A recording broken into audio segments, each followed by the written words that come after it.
Forget everything you thought you knew about ancient Rome. Did you think it was invincible? What if I told you that once, at the peak of its power, the Eternal City was not merely besieged, but captured, plundered, and humiliated by those dismissed as mere savage barbarians? Prepare to uncover the shocking truth about the Celts, a people who struck terror across all of Europe, yet never built an empire of their own. What mysteries did their enigmatic druids guard? Who was the legendary King Arthur, really? Today, we're smashing all the stereotypes and unveiling some truly unexpected insights. Watch this video to the very end, and you'll see the ancient world through completely different eyes. You've never heard anything quite like this. Picture this.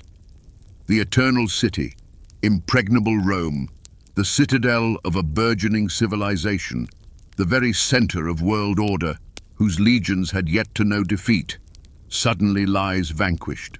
Its streets are desolated, its temples plundered, and its senate, once so proud, is forced to humbly bargain for the salvation of its remaining elite on the Capitoline Hill. And who was this conqueror, this force capable of striking such a devastating blow to the heart of a future empire? Not some great Persian king, nor a cunning Carthaginian strategist, but a band of strange, almost mythical warriors with painted bodies and fiery gazes emerging from the misty forests of Europe. The Celts, a people who, as we've been taught to believe, were merely a scattered collection of barbarian tribes, managed to accomplish what the mightiest powers of that era could not: capture and humiliate Rome. This isn't just a historical anecdote, it's a profound paradox that shatters our conventional understanding of the ancient world. We're accustomed to thinking in terms of great empires, Rome, Greece, Egypt, but the Celts, without a unified state, instilled dread and awe across the entire expanse of Europe, from the Pyrenees to Asia Minor, leaving a trail of legends and ash in their wake. So, what kind of story will this be? It's not merely a dry recount of military campaigns, nor a chronicle of conquests and defeats, but a grand, epic drama about the clash of diametrically opposed civilizations. On one side, we have the ordered, pragmatic, disciplined might of Rome, striving for a universal empire. On the other, the untamed, mystical, warlike, yet astonishingly adaptable Celtic culture, living by its own laws, which were utterly baffling to the ancient world. We'll see how their unique societal structure, their religion deeply interwoven with nature, and their unparalleled military prowess allowed them to become the continent's terror, yet at the same time prevented them from creating something as monumental and enduring as Roman roads or Greek city-states. This is a story of how one ambition built a world while another shook it to its foundations, leaving behind nothing but awe and fear. And what truly astounds me here isn't the sheer fact of their military victories, victories that, it would seem, should have been a logical precursor to the creation of the greatest empire, but rather their audacious and utterly distinct nature, which refused to conform to any known logic of state-building at the time. The Celts didn't aspire to bureaucracy, to unification, or to control vast territories in the way Romans or Persians understood it. Their strength lay in decentralization, in fierce individualism, in a profound connection to the land and its spirits rather than in imperial decrees. They could take Rome, but they didn't want to be Rome. This astonishing, almost irrational philosophy of existence, irrational to the ancient minds, that is, allowed them to be unpredictable and deadly, yet simultaneously condemned them to gradual dissolution within the maelstrom of more organized civilizations. This is the story of how brilliant tactics and personal valor collided with the inexorable logic of history, which demanded that great peoples not only conquer, but also build. I invite you to become not merely a passive observer of this narrative, but an active participant in an intellectual investigation, a true seeker of lost meanings and forgotten truths. We will unravel this enigma step by step. Why did a people capable of sowing terror in the very heart of the civilized world never manage to forge a great empire of their own? We'll seek not just answers to what happened, but endeavor to grasp the logic, psychology, and motivations behind these momentous, sometimes brutal, and at other times astonishingly unique events.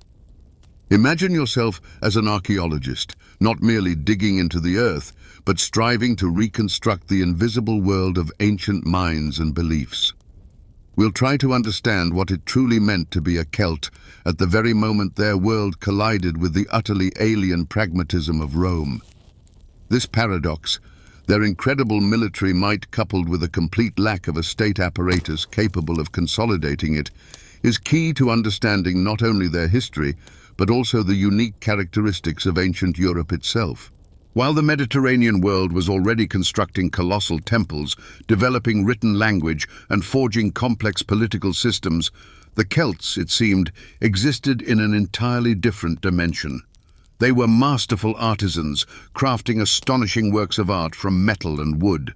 They possessed profound knowledge of nature, passed down orally through their druids. Yet the concept of empire or centralized state, as understood by the Romans, seemed utterly foreign to them. Their conquests were more akin to raids for plunder, displays of power, and acts of ritualistic assertion of their supremacy, rather than systematic expansion aimed at long-term subjugation and assimilation. This was a world where a warrior's honor and a druid's authority meant more than any laws or administrative decrees, making them simultaneously formidable and ultimately vulnerable. Therefore, when we speak of the Celts, we're not simply recounting the history of one people. We're speaking about a moment when the world stood on the brink of monumental change, when one form of civilization met another, and the outcome of that collision shaped the entire subsequent history of the continent. From their sacred groves, where druids whispered their secrets, to the flaming ruins of Rome, from the misty shores of Britain to the steppes of Central Europe, the Celts were everywhere, leaving behind not only martial glory, but also a profound cultural footprint that we see in languages, myths, and traditions alive even today. We'll endeavor to unravel how their inherent freedom and lack of rigid hierarchies could become both their greatest strength and their Achilles' heel in confronting a world that valued order and discipline. Instead of Rome, with its marble forums and stately colonnades, picture instead a deep forest, shrouded in morning mist, where from beneath the earth rises the thick, sweet scent of damp leaves and thawed soil. Somewhere in the distance, you can faintly hear the guttural cadence of dozens of dialects, interspersed with the creak of leather harness and the guttural whinny of small, shaggy horses. Beneath your feet, wet heather crunches, and overhead, through the dense foliage of ancient oaks, stray sunbeams pierce, casting intricate shadows upon the bodies of warriors adorned with blue war paint. In the air hangs the persistent aroma of campfires, where perhaps wild boar meat is roasting, mingling with the pungent scent of sweat from hundreds of people, sharp, sour barley beer, and iron heated in makeshift forges. This isn't a mere blockbuster set. It's the living, pulsating reality of the Celtic world, a world where humanity and nature were inextricably linked, and the boundary between the mundane and the sacred was barely discernible. This was a world experienced not through the strict geometry of cities, but through the elemental power of the earth itself. The thick air of the forests, where every rustle could be a warning or a sign from the gods. The sounds of an unorganized, yet all the more formidable battle formation, the clang of long swords against leather-bound wooden shields, warrior cries that ripped from hundreds of throats, and the piercing blast of the carnaxes, war horns shaped like animal heads, capable of striking terror into an opponent with their sound alone. This wasn't just a cacophony. It was an orchestra of chaos, aimed at demoralizing the enemy, at shattering their discipline and order. Even the smells in a Celtic camp were different, wilder, sharper than the familiar aromas of myrrh and frankincense wafting from Roman temples. Here, it smelled of rain, tree resin, fresh sacrificial blood, and that unique scent carried by the free, civilization-untouched steppe or forest. Several key codes were woven into the very fabric of the Celtic consciousness, defining their entire way of life. The first, and perhaps most crucial, was Tyr, not merely land in a geographical sense, but the homeland itself, imbued with the spirits of ancestors, sacred springs, and ancient groves. This was not property, but a living entity, a part of themselves, for which they were prepared to fight to their last breath. This is precisely why the Celts didn't build colossal roads and complex bureaucratic administrative systems like the Romans. Their allegiance was not to a state, but to a specific patch of earth, a particular community, a sacred grove where rituals were performed, connecting them to the other world. Their concept of home was far deeper and more mystical than just a dwelling place. It was the very center of their universe. The second, equally significant code was Cleu, or Orn, which can be translated as glory, honor, and personal reputation. For a Celtic warrior, nothing was more important than being recognized as a hero, having performed feats of valor, displayed fearlessness in battle, and embraced death without hesitation. This wasn't merely a thirst for praise, but a deeply ingrained belief that a heroic death in battle opened the path to an other world of eternal feasting and bliss. This is why they so often fought naked or with minimal protection, demonstrating their contempt for pain and death. The severed heads of enemies, which they proudly displayed for all to see, were not simply trophies, but tangible proof of their Cleu, a symbol of power and divine favor, and a sort of protective charm in which, it was believed, the valor of the vanquished opponent was preserved.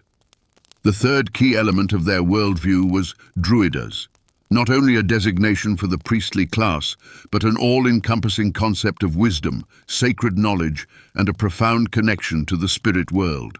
Druids were not just priests. They were philosophers, judges, teachers, healers, and keepers of the oral traditions that served as the Celts' written history.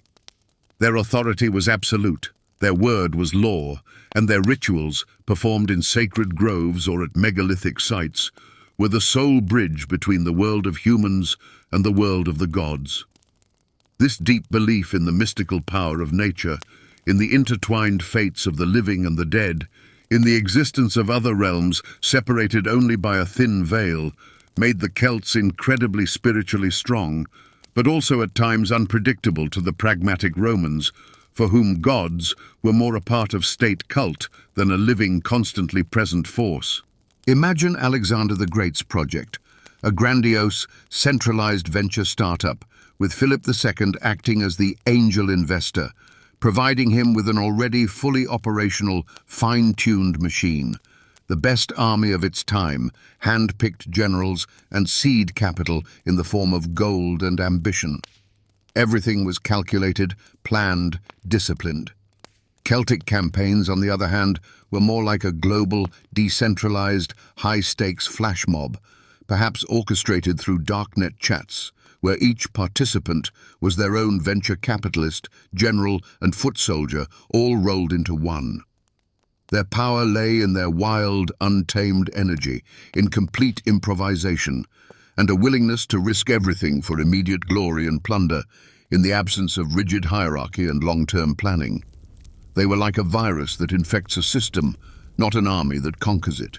This was anarchy elevated to an absolute art form, and that's precisely why it was so terrifying and so effective in the short term, yet utterly incapable of long-term state building.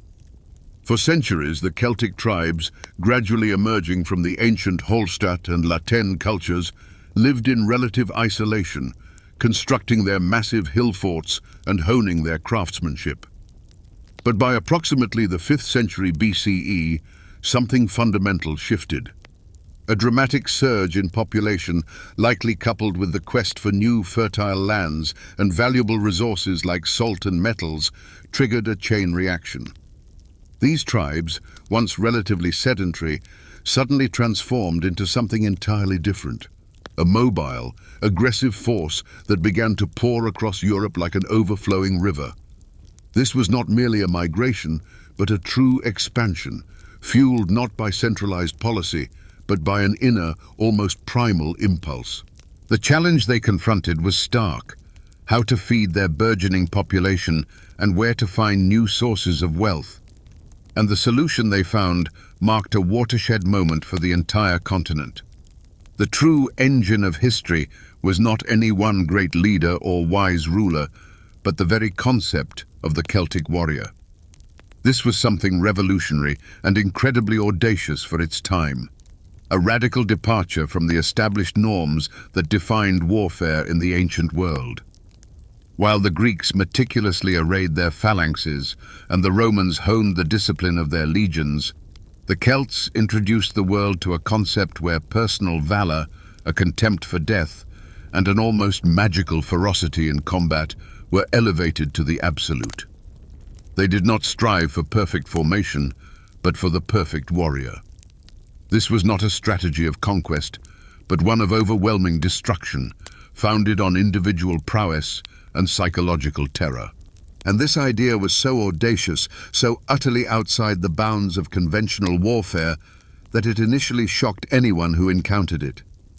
The great idea underpinning Celtic soldiery was simple yet devastating. That battle was not a science, but an art. An art where the key was not order, but chaos, not formation, but individual impulse, not defense, but relentless assault. The Celts often fought naked or with minimal protection, their bodies daubed with fearsome blue woad war paint. Picture it. An horde of giants charging toward you, covered head to toe in blue paint, with flowing hair, unleashing wild guttural screams and the piercing wail of their carnixes, war horns shaped like animal heads. They didn't just enter battle, they erupted into it, sweeping away everything in their path like a natural disaster. Their long iron swords, their spears with tips designed to bend, specifically engineered to lodge in enemy shields and render them useless, were merely accessories to their main strength, their fearlessness, and a rage bordering on madness. This seemingly disorganized tactic was, in reality, a subtle psychological weapon. It was designed to sow panic even before direct engagement. And it worked. When Gallic tribes, led by Brennus, marched on Rome in 390 BCE, they did not encounter the organized resistance they were accustomed to. At the Battle of the Allia, the Roman army, accustomed to discipline and formation, was utterly crushed by this wild, unrestrained onslaught. This was not a defeat in the classical sense. It was a catastrophic collapse of everything the Romans considered order. Livy's chronicles describe not a battle, but a true rout. Legionaries, accustomed to standing their ground, threw down their weapons and fled, gripped by primal terror. They had encountered something beyond their comprehension and outside the bounds of their military doctrine. This event hit the Roman world like a bombshell. No one expected such audacity and tactical genius from the so-called barbarians, who managed to turn their chaos into an advantage. The reaction of their contemporaries was not just surprise, but a genuine paralysis of fear. The Romans, so proud of their unyielding resilience, were so profoundly shocked that the city itself, with the exception of the Capitoline Hill, was abandoned to its fate. Residents fled, while senators, cloaked in their togas, sat in the forum, awaiting death with dignity, only to be mercilessly slaughtered. Historians of the time described not so much a battle as a psychological breakdown. The Celts weren't merely fighting, they were shattering spirits. Their behavior, their appearance, their irreverence, all of it was alien, incomprehensible, and therefore doubly terrifying to the Roman mentality, which was accustomed to the rules and rituals of war. The climax of this shock arrived when the Romans besieged on the Capitoline, exhausted and starving, were forced to negotiate a ransom. And once again, that almost arrogant Celtic audacity became evident. As the gold was being weighed, Chief Brennus hurled his heavy iron sword onto the scales, uttering a phrase that became a symbol of utter humiliation. Woe to the vanquished! This was more than just an act of greed. It was a manifesto, a demonstration of absolute superiority, a disregard for any agreements or laws save the law of force.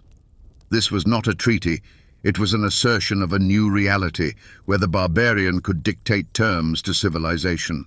And this act, so deeply seared into Roman memory, confirmed that the Celts operated by their own rules, and those rules were alien and terrifying to the ancient world.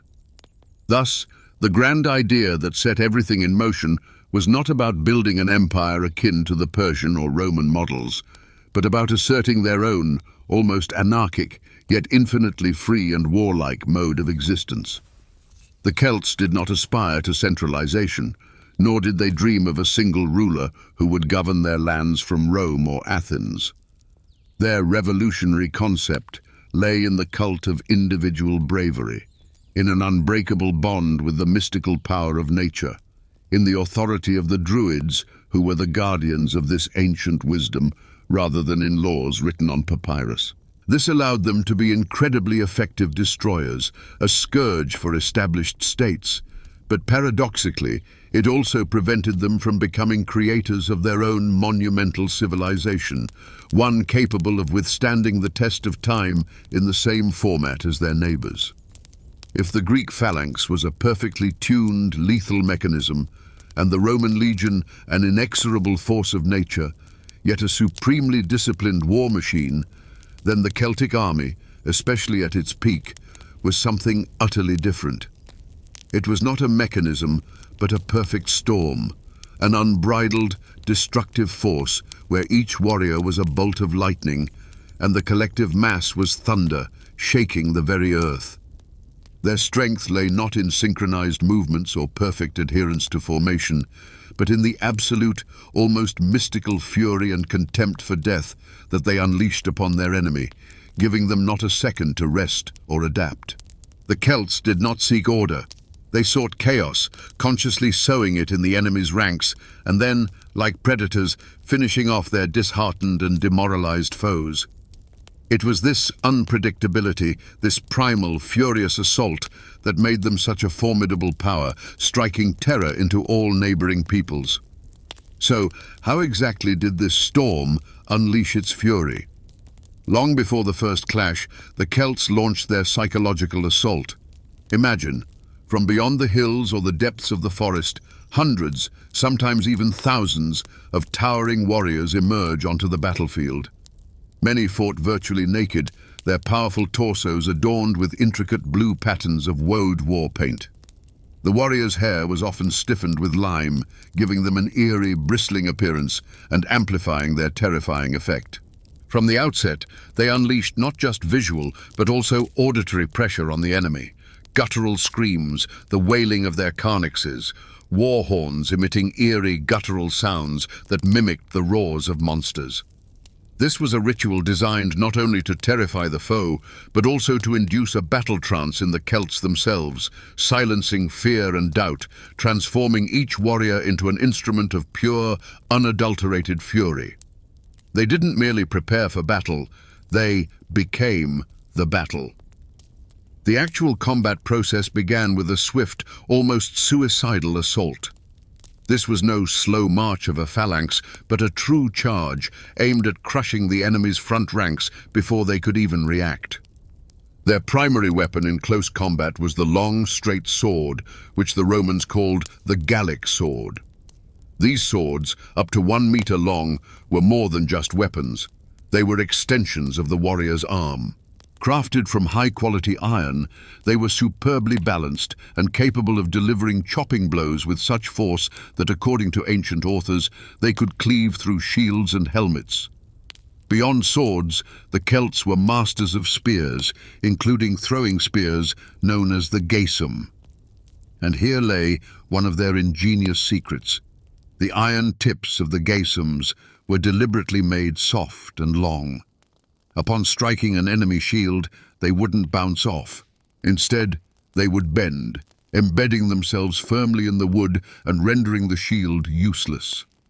The enemy was then forced to either abandon their shield, losing their protection, or attempt to dislodge the embedded spear, distracting themselves from the fight. This cunning trick was so effective that the Romans adopted it, developing their famous pilum based on the gaesum. An important element of the Celts' ingenious approach to warfare was their specialized warrior categories. Among the most renowned were the Gaisate, literally spearmen, but celebrated for fighting completely naked, showcasing their absolute contempt for death and willingness to perish for glory. They were deployed as a shock force in the front ranks. Their appearance and ferocity sowed panic and terror in the hearts of their adversaries. Another elite group served as the personal guards and retinues of the chieftains. These warriors were typically better armed, wearing expensive chainmail and helmets, and their chief oath was to fight and die alongside their chieftain, never abandoning him.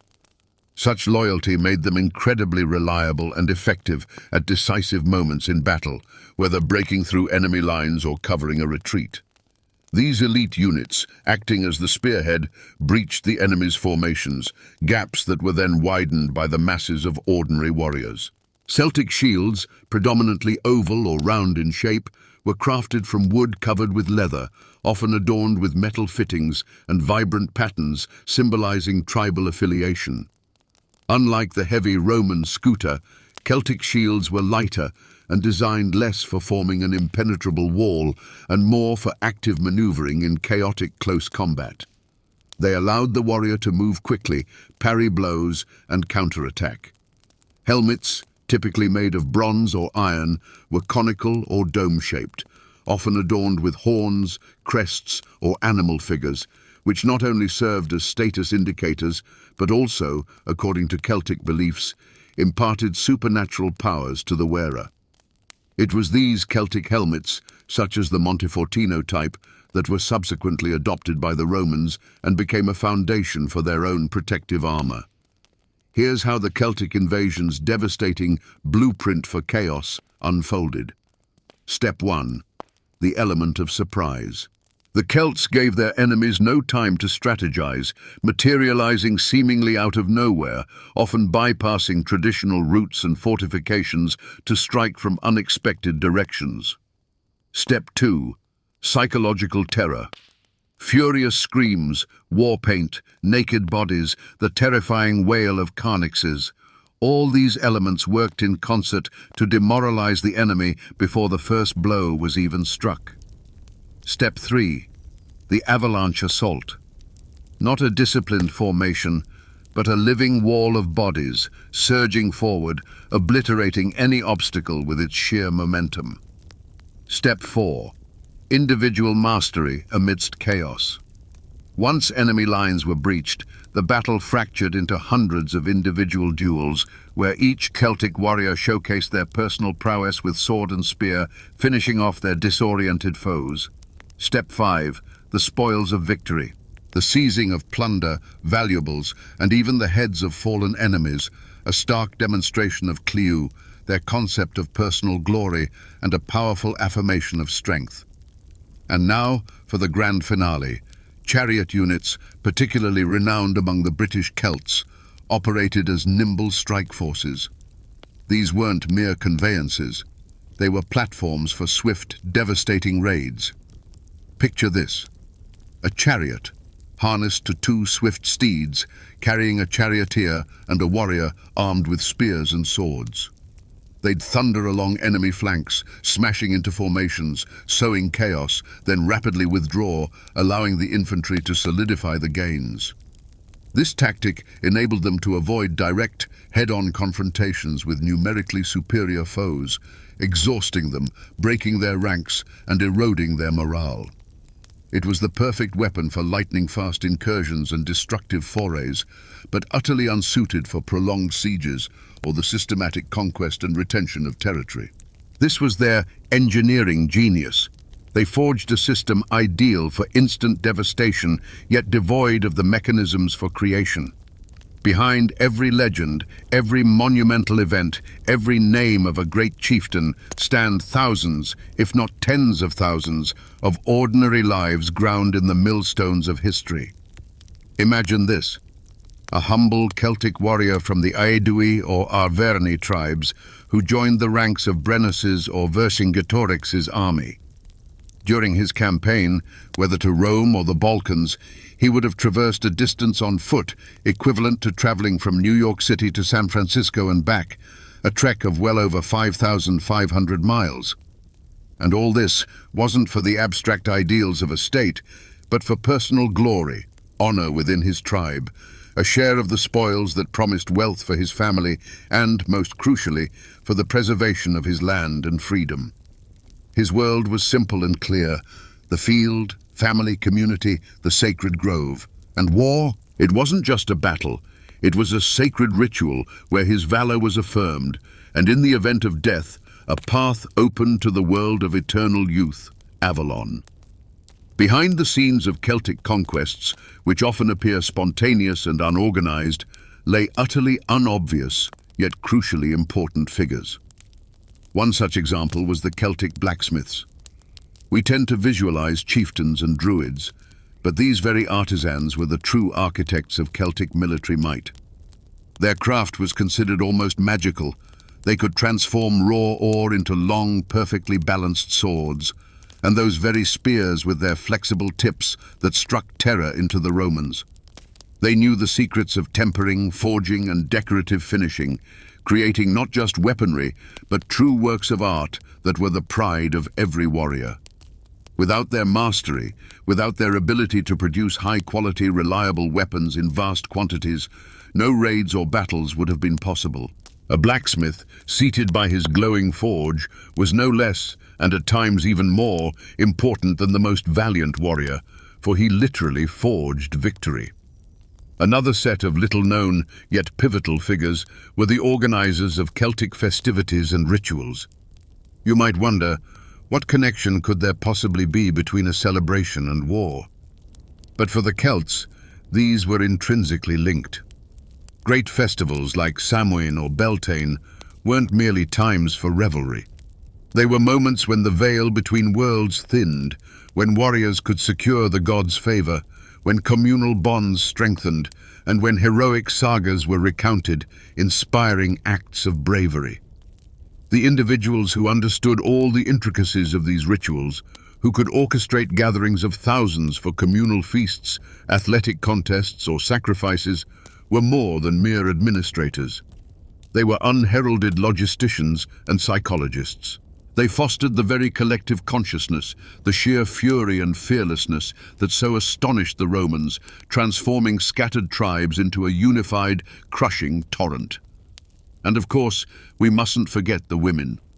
Their role in Celtic society was strikingly distinct from other cultures of the era. Celtic women could own property, inherit land, manage family households, and in some instances even become warriors or druidesses. Queen Boudica, who spearheaded the rebellion against the Romans, wasn't an anomaly, but rather the most vivid embodiment of this unique characteristic.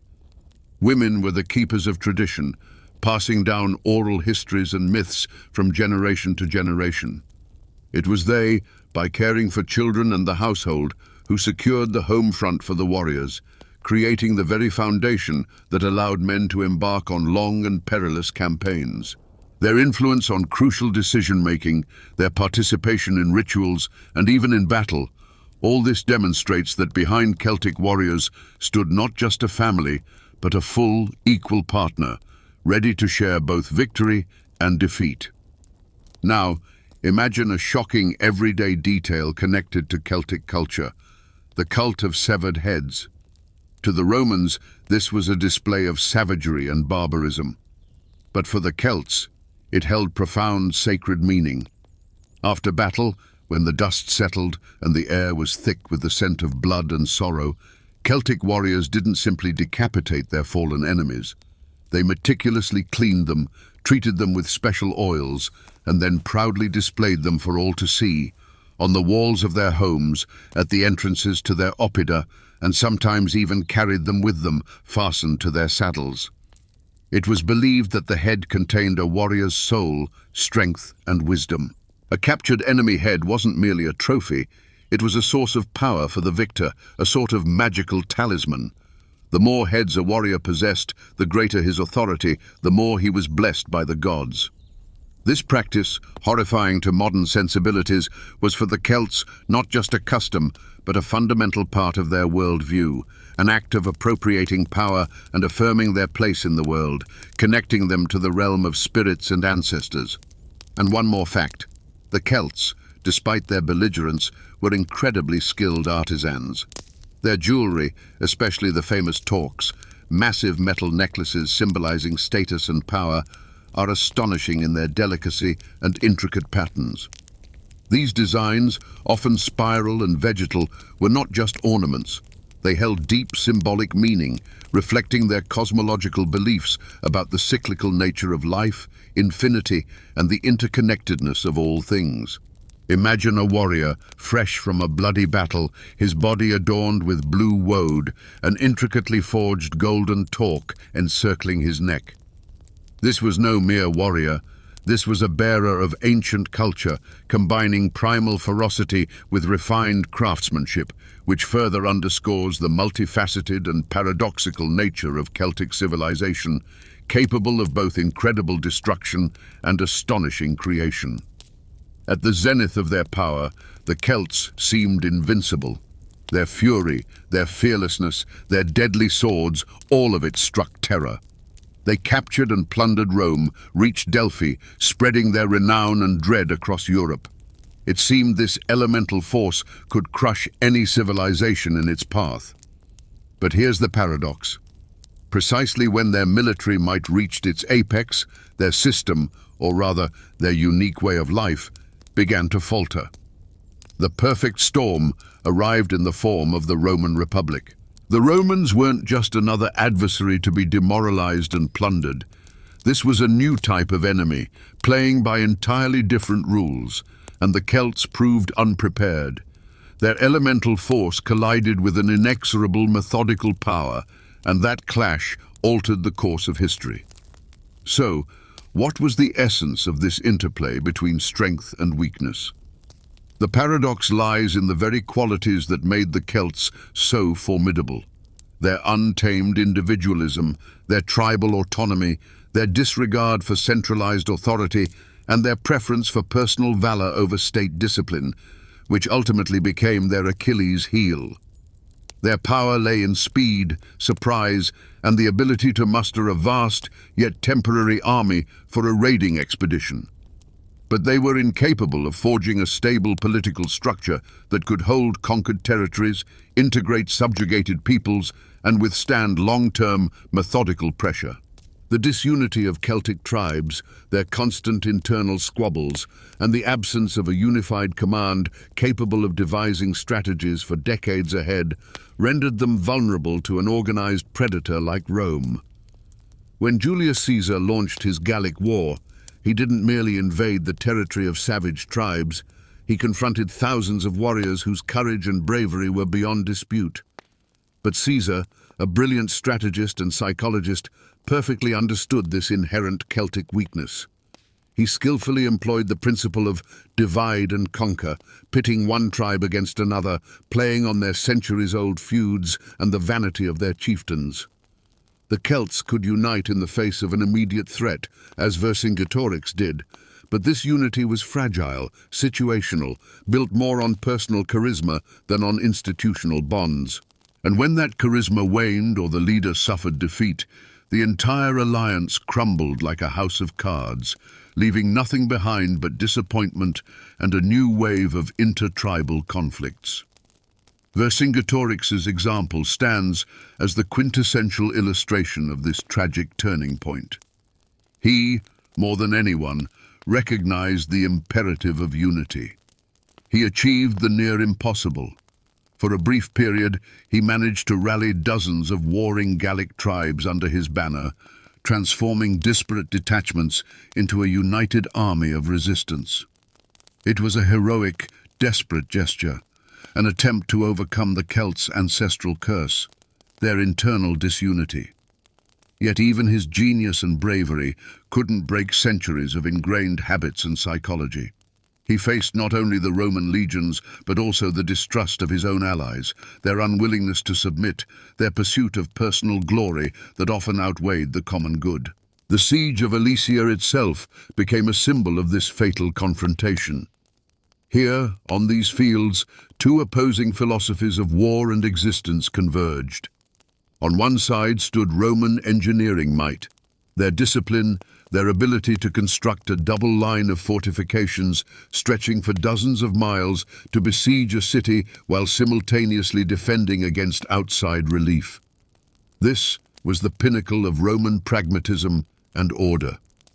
On the other side stood Vercingetorix's desperate, furious defense, and even more significantly, the attempt by a huge but poorly organized army of Gallic allies to break the blockade. They were numerous, they were brave, but they lacked a unified plan, a single will, that very mechanism the Romans possessed. Ultimately, their strength, numerical superiority and ferocity collided with an insurmountable obstacle: Roman endurance and superior logistics. The Gauls, accustomed to swift, decisive battles, proved incapable of waging a war of attrition. They could win a battle, but they could not win a war against an adversary who could afford to wait, methodically besiege, build, supply, and exploit every miscalculation. Vercingetorix's surrender to Caesar, when the great Celtic chieftain cast his weapons at the victor's feet, was more than just a military defeat. It was a symbolic act, the end of an entire era where chaos and personal valor yielded to order and discipline. It was the moment it became clear that the old Celtic world, however mighty in individual bursts, could not stand against a new, all-encompassing power. And so now, as we survey this panorama, from the sacking of Rome to the fall of Alesia, the pivotal question emerges: could Celtic civilization, with all its unique liberty and martial prowess, have survived and endured without fundamentally altering its very essence? Could they have forged a stable state without betraying the very principles of decentralization and individualism that made them so unique and so terrifying to their enemies? Or was their path the path of a storm people ultimately doomed, like any elemental force, when it encounters an irresistible power capable of controlling and directing its course? Imagine not just the clash of battles and legendary feats, but also the whisper of gold coins, the creak of merchant carts, the heavy breathing of thousands of slaves, and the invisible threads of economic interests, which sometimes shape the destinies of nations far more profoundly than the courage of warriors or the speeches of chieftains.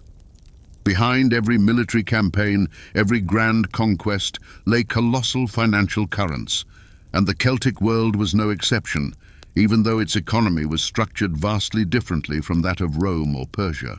Their raids, their conquests, these were not merely acts of war, but also methods of reallocating resources, of immense fortunes that instantaneously changed hands. It was a world where gold and prestige walked hand in hand.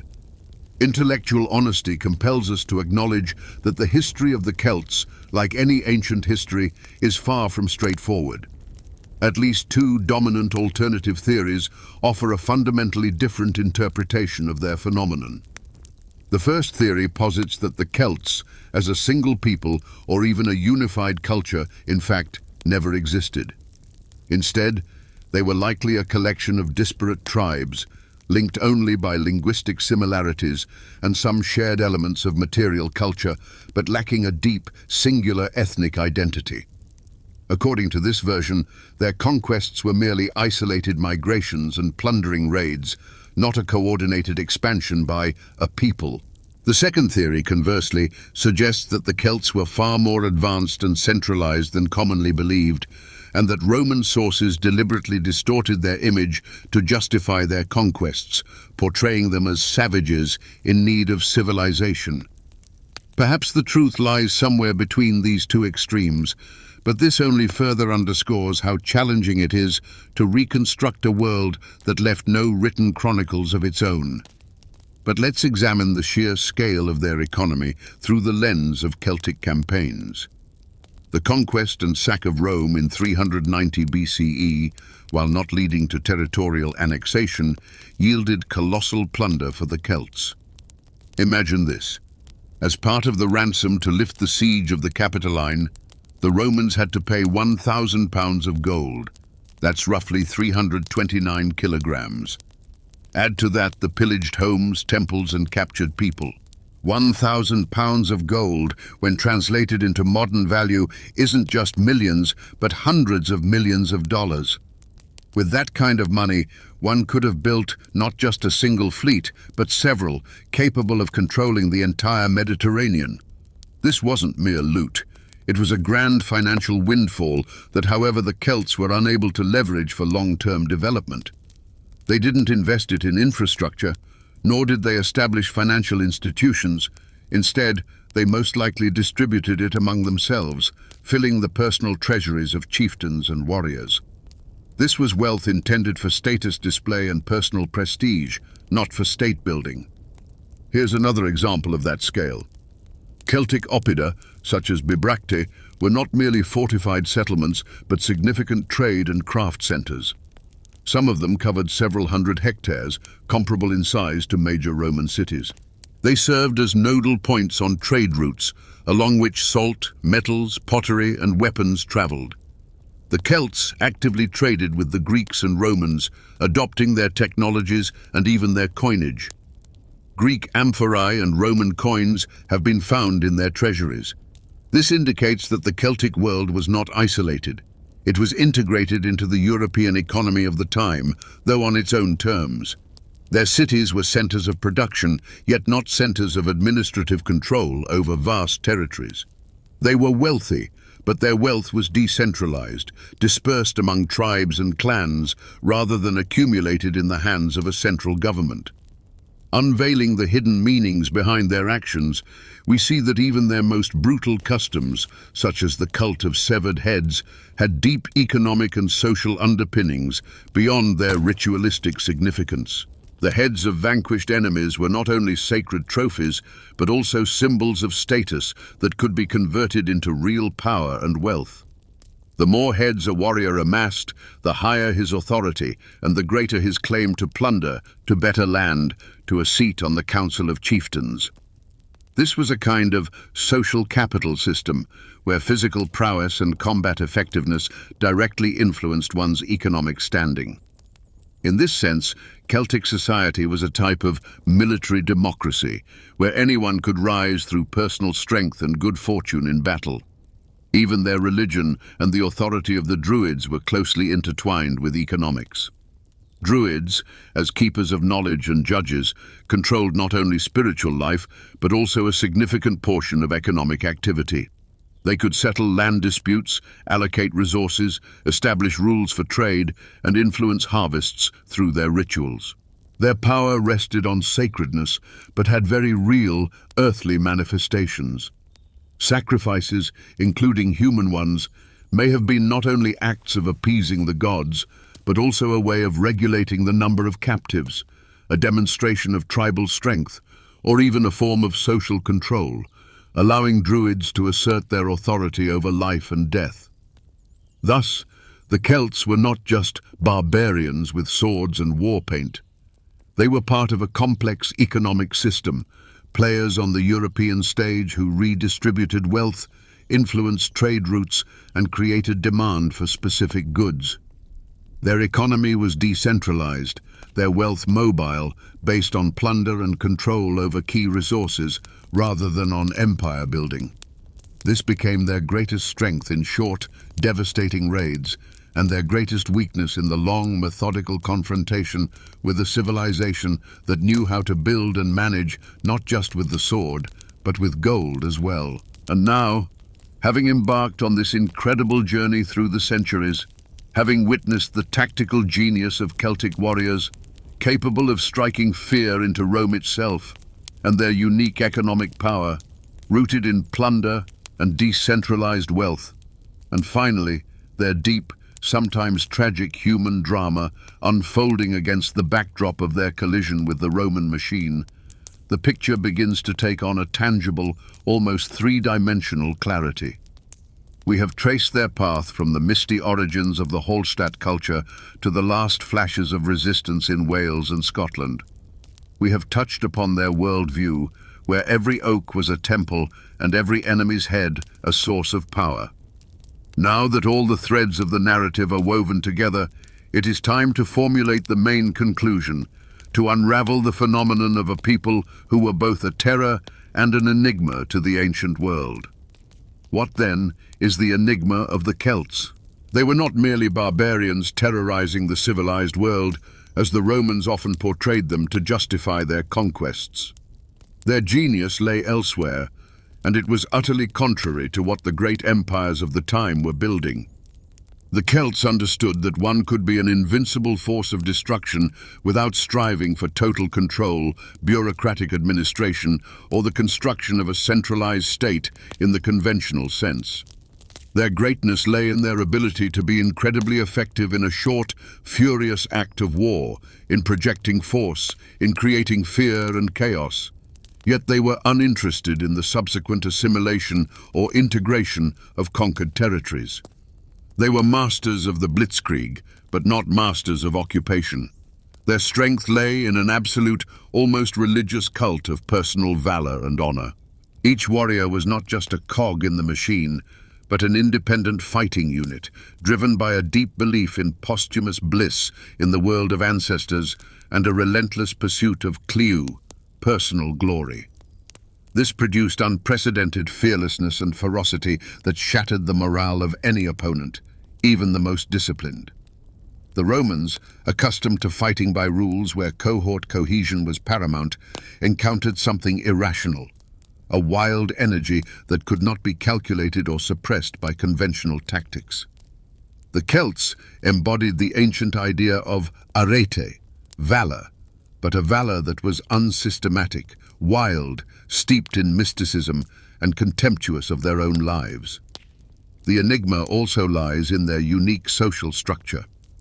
While empires constructed hierarchical pyramids, the Celts forged a decentralized yet deeply interconnected network of tribes and clans, united by shared linguistic roots, religious beliefs, and, crucially, the unquestionable authority of the Druids. Druids were not merely priests. They were the intellectual core, the custodians of collective memory, judges and philosophers, whose word was law without the need for written codes. This oral tradition, this profound connection to nature and the spirit world that they maintained, fostered an astonishing cultural resilience, allowing it to survive even amidst constant conflict and migration.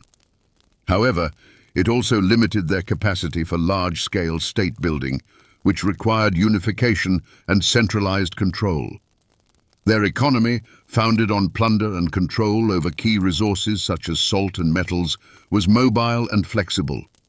They were skilled artisans, creating astonishing works of art and weaponry, and actively traded with their neighbors, including the Romans. Yet this wealth was dispersed, not centralized. Raids for plunder served to fill personal and tribal treasuries rather than a state treasury. This allowed them to live richly and freely, but did not provide the tools to finance vast standing armies or large-scale infrastructure projects which were essential for maintaining an empire. Thus, they were wealthy, but their wealth did not transform into the form of political power that the Romans sought. The human element played a pivotal role here. The master blacksmiths, crafting deadly and beautiful weapons, the organizers of grand festivals, unifying the people and inspiring heroic deeds, the strong and independent women, capable of leading rebellions and standing as equals with men, all were integral to this mechanic of wonder. The cult of severed heads, seemingly a brutal barbarity, was in fact a deeply symbolic act of power appropriation and status display which shaped their social hierarchy. Every element of their lives was imbued with meaning, every action part of a ritual. They didn't just live, they were Celts, and this totality of being made them unyielding within their own world, yet simultaneously inflexible in the face of an alien civilization. It is precisely this conflict between two systems, the decentralized yet ferocious network of Celtic tribes versus the centralized methodical pyramid of the Roman Republic, that holds the true key. The Celts did not seek to destroy in order to create in their own image, as the Romans did. They sought freedom, honor, wealth through plunder, and a connection to their gods and traditions. Their victories were demonstrations of power, not acts of annexation. This is why they could seize Rome, but not hold it. They could reach Delphi, but not establish a province there.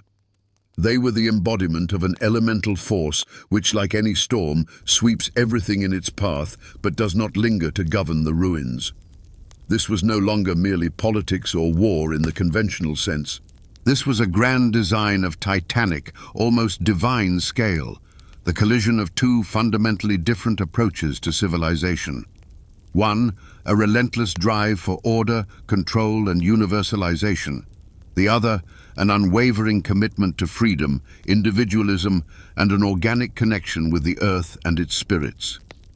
The history of the Celts is a profound drama about how one form of greatness collided with another, and why the more adaptive and pragmatic ultimately prevailed. Yet, the echoes of Celtic fury, their mysticism, and their indomitable spirit still resound in our languages, our myths, and our cultural traditions, reminding us of a people who chose to be free rather than to rule the world. The annals of Celtic history, brimming with paradoxes and poignant tragedies, are far more than mere entries in an ancient world textbook. They represent a grand, centuries-spanning domino effect, an unstoppable cascade that forged modern Europe and in turn subtly reshaped the entire globe in ways we often overlook. Picture this. Caesar's conquest of Gaul, the dramatic climax of the Roman-Celtic Wars, didn't merely spell the downfall of Vercingetorix. It marked a pivotal moment in the Roman Empire's metamorphosis from a regional power into a colossal transcontinental force.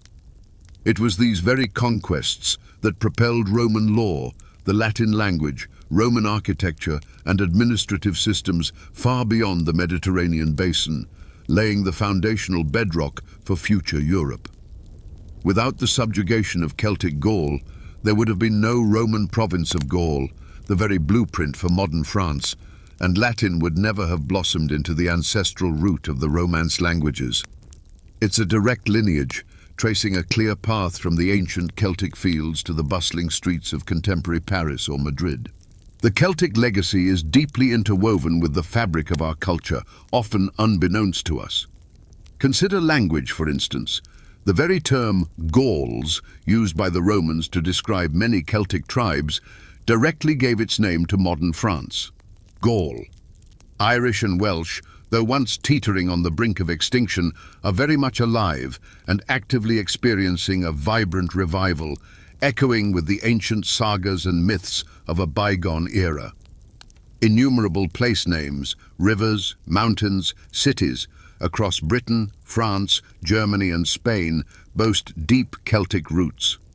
For instance, the very name of England's River Thames, or Paris itself, derived from the Celtic tribe known as the Parisii, stands as a direct testament to the Celtic legacy. These aren't merely names, they are linguistic fingerprints of a long-vanished era, eloquent testaments to a presence once spread far and wide. Another striking example of their enduring legacy, deeply ingrained in our culture, can be found in their architecture and art. Celtic patterns, their renowned spirals, intricate knots, triquetras, and symbolic animal depictions are far more than just pretty designs. They are ancient inscriptions, living codes that continue to grace contemporary design, adorn body art, and inspire fine jewelry. Think about it. How many times have you encountered a Celtic cross or a Celtic knot emblazoned on modern accessories or company logos? This is more than a fleeting trend. It's an unconscious pull towards a profoundly symbolic aesthetic that has resonated across millennia. Furthermore, elements of Celtic art, particularly in book illumination, exerted a profound influence on early medieval European art, shaping the distinctive insular style, with the iconic Book of Kells standing as its quintessential example. And then, of course, there's the realm of literature and mythology. The legends of King Arthur, Merlin, and the Knights of the Round Table are far more than mere charming tales. They form a foundational root system that continues to nourish Western European culture to this very day. Originally, these were Welsh, distinctly Celtic traditions that weathered centuries of Roman and Anglo-Saxon dominance. They evolved into symbols of resilience, embodying the hope for a return to a golden age. These narratives have ignited the imaginations of countless writers, artists, and filmmakers, from J.R.R. Tolkien's The Lord of the Rings, steeped in powerful Celtic influences, to the fantastical epics gracing our screens today. Unbeknownst to us, we immerse ourselves in a world forged by the Celtic imagination every time we delve into tales of valiant knights, enchanted blades, and mystical islands. The profound paradox of the Celtic legacy lies in this. Their core ideals, freedom, decentralization, individual valor, a disdain for rigid hierarchies and formal state building, were over time either warped or even inverted. The Romans, upon conquering them, assimilated a portion of their martial spirit and even elements of their weaponry, yet utterly crushed their political model. Then, the Anglo-Saxons, by pushing the Celts to the fringes, forged a powerful, centralized state that would eventually burgeon into the British Empire, the absolute antithesis of Celtic fragmentation. Those who embodied anarchy and localized liberty unwittingly became catalysts for the construction of history's grandest imperial structures. Their formidable martial prowess, which they could not harness to build an empire of their own, was ultimately absorbed and leveraged by their conquerors. Ultimately, the Celts, though they built no grand cities or monumental empires in the classical sense, left behind something far more profound and enduring, a cultural stratum that has permeated the very fabric of European identity. Their spirit of freedom, their mysticism, their art, all these outlived their political dominance and continue to thrive in our languages, our myths, our notions of heroism, and our deep connection to nature. They didn't build according to Roman blueprints, yet their legacy proved astonishingly resilient, capable of adapting and regenerating in the most unexpected forms, proving that historical influence isn't solely wrought through brute force and centralized power, but also through spirit, myth, and culture. So, we've traced the journey of the Celts, from their dramatic entrance onto the European stage as formidable warriors capable of sacking Rome, to their gradual assimilation into the crucible of more centralized empires. We've witnessed their strength in fury and fearlessness, their unique culture steeped in druidic mysticism and reverence for nature, and their tragedy, their inability to forge a lasting state.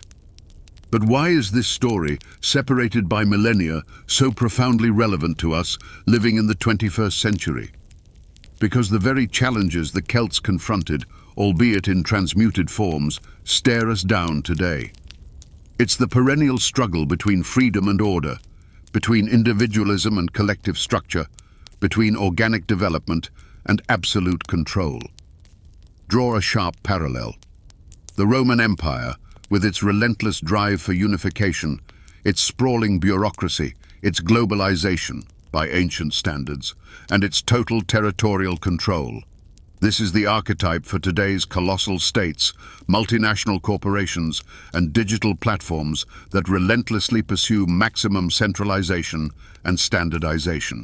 The Celts, on the other hand, with their decentralized structures, their veneration of personal valor, their deep ties to local communities, their oral traditions, and their flexible but unsystematic economies, they serve as a metaphor for the contemporary battle for individuality, for the preservation of cultural diversity, for resistance against total standardization and the erosion of identity in an increasingly globalized world.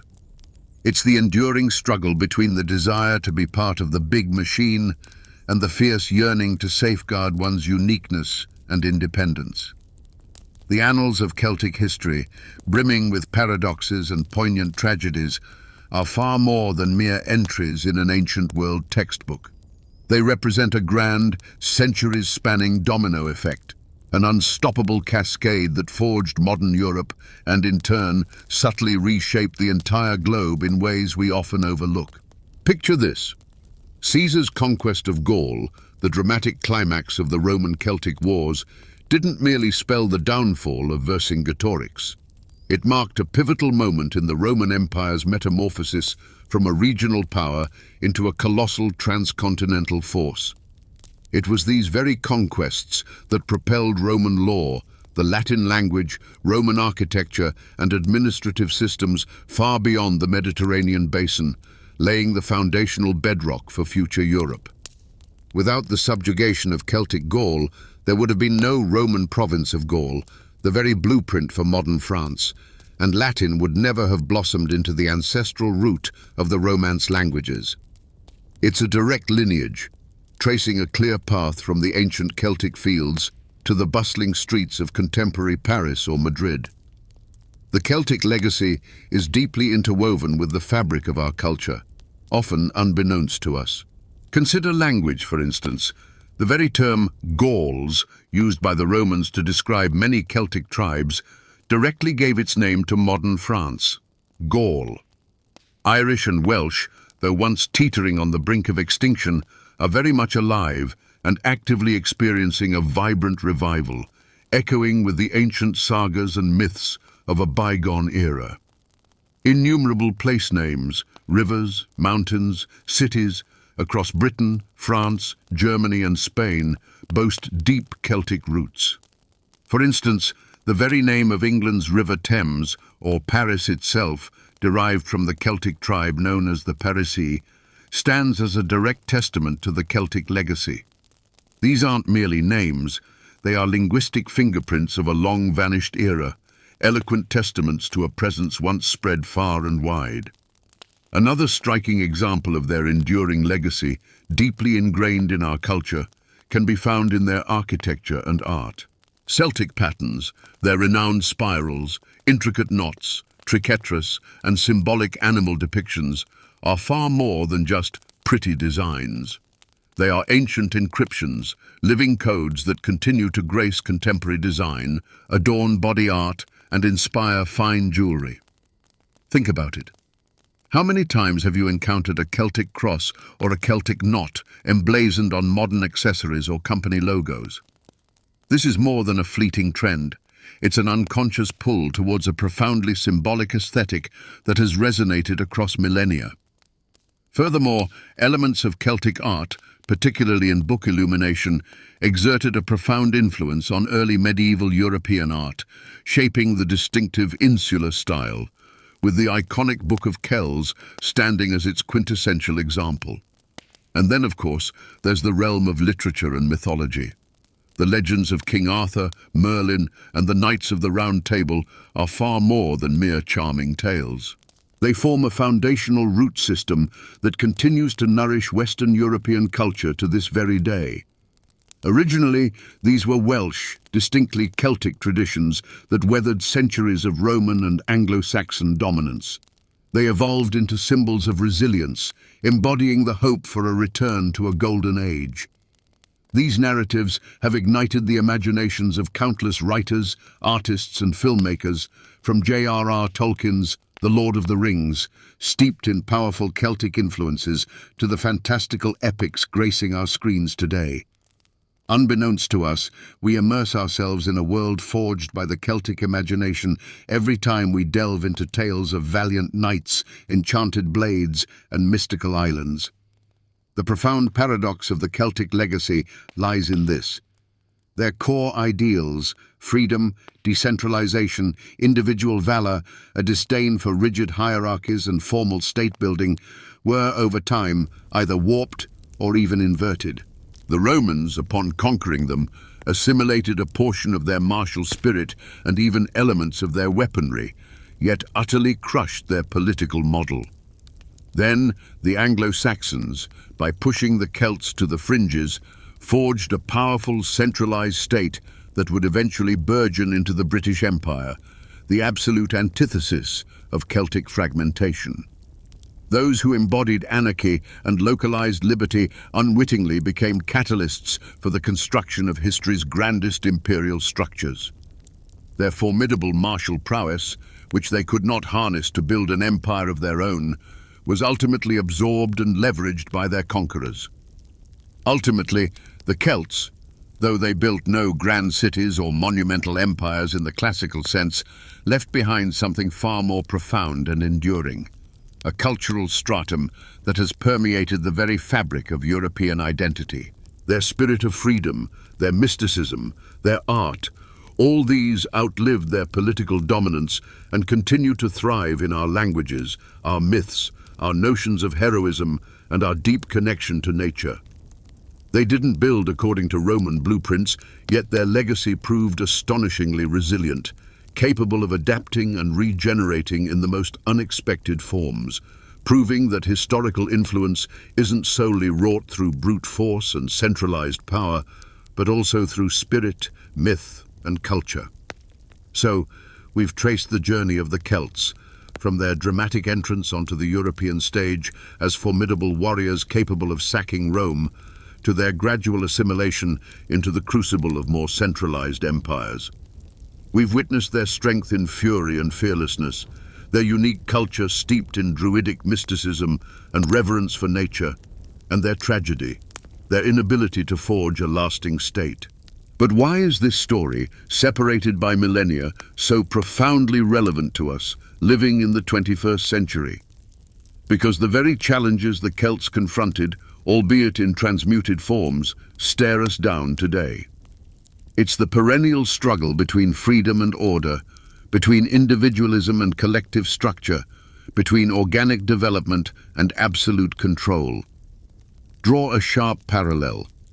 The Roman Empire, with its relentless drive for unification, its sprawling bureaucracy, its globalization by ancient standards, and its total territorial control, this is the archetype for today's colossal states, multinational corporations, and digital platforms that relentlessly pursue maximum centralization and standardization. The Celts, on the other hand, with their decentralized structures, their veneration of personal valor, their deep ties to local communities, their oral traditions, and their flexible but unsystematic economies, they serve as a metaphor for the contemporary battle for individuality, for the preservation of cultural diversity, for resistance against total standardization and the erosion of identity in an increasingly globalized world. It's the enduring struggle between the desire to be part of the big machine and the fierce yearning to safeguard one's uniqueness and independence. What, then, is the primary, non-obvious lesson we can glean from this history? It's simple, yet profound. The raw power of destruction does not assure the lasting strength of creation. The Celts were phenomenally effective in acts of demolition, in military incursions, in demoralizing their adversaries.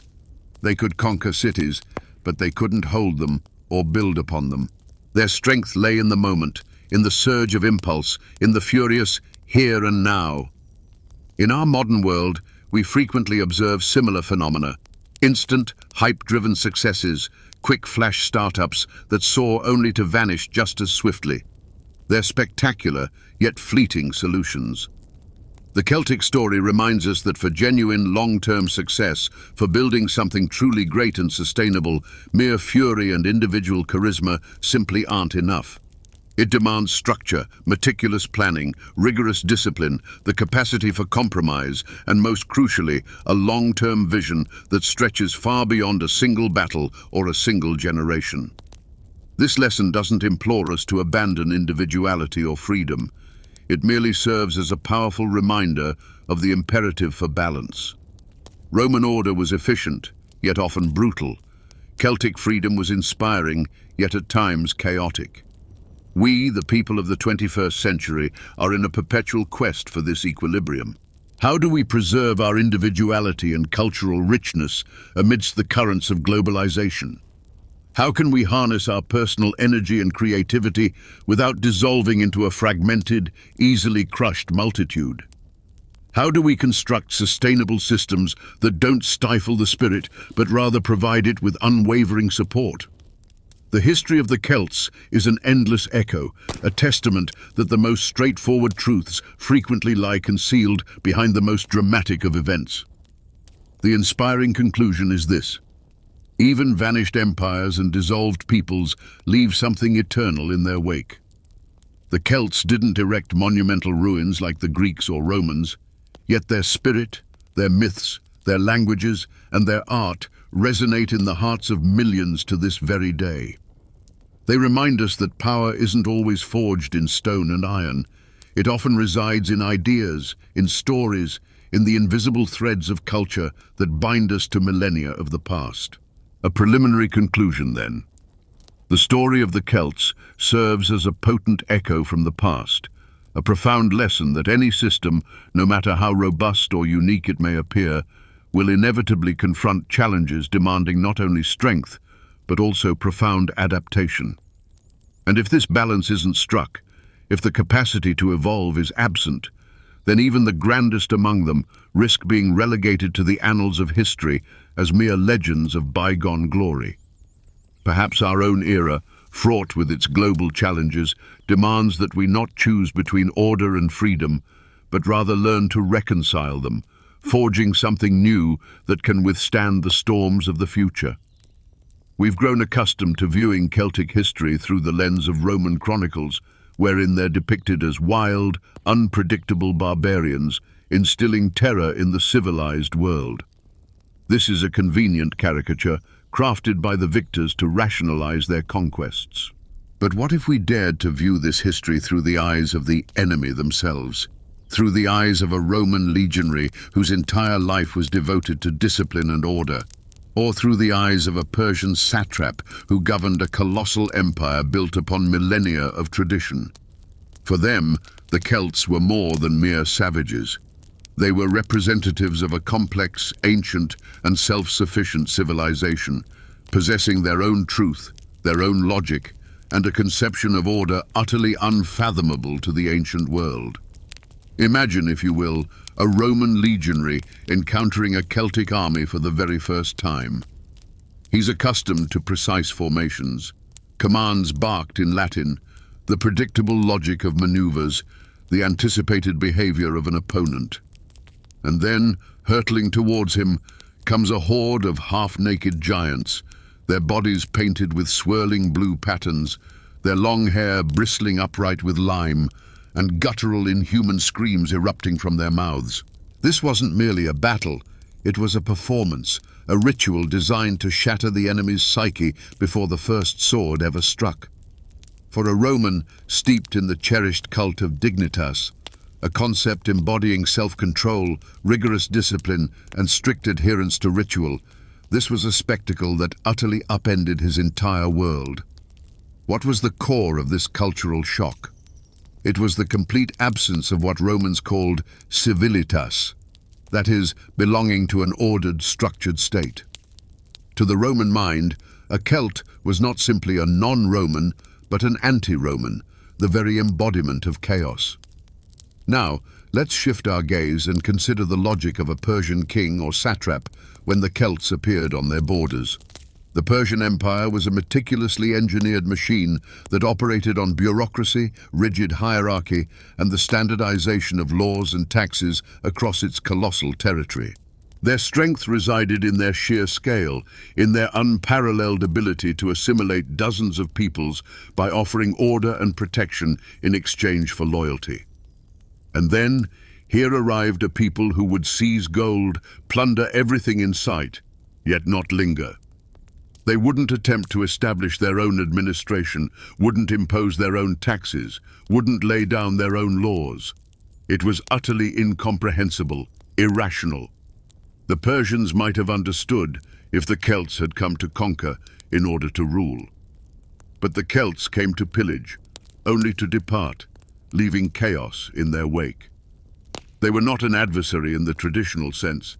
They were more akin to a force of nature, a hurricane that arrived and then vanished, submitting to no discernible logic of conquest. So why, despite often possessing superior resources and a more advanced system, was the enemy utterly unprepared for a completely new type of warfare and strategic thinking? Their strengths, their deeply ingrained traditions, rigid order, unwavering discipline, and unshakable belief in their civilization's superiority ultimately became their greatest vulnerability. The Romans were overly confident in their phalanx formations, their mighty legions, and their prowess in organized combat. They failed to grasp that against the Celts, one could not fight by the rules, because the Celts themselves adhered to no rules, save for their own mystical and brutal codes. Their valor served as their shield, their fury as their sword. To the Romans, the Celtic warrior embodied ferocitas, a wild, untamed ferocity that defied all logic, making it all the more terrifying.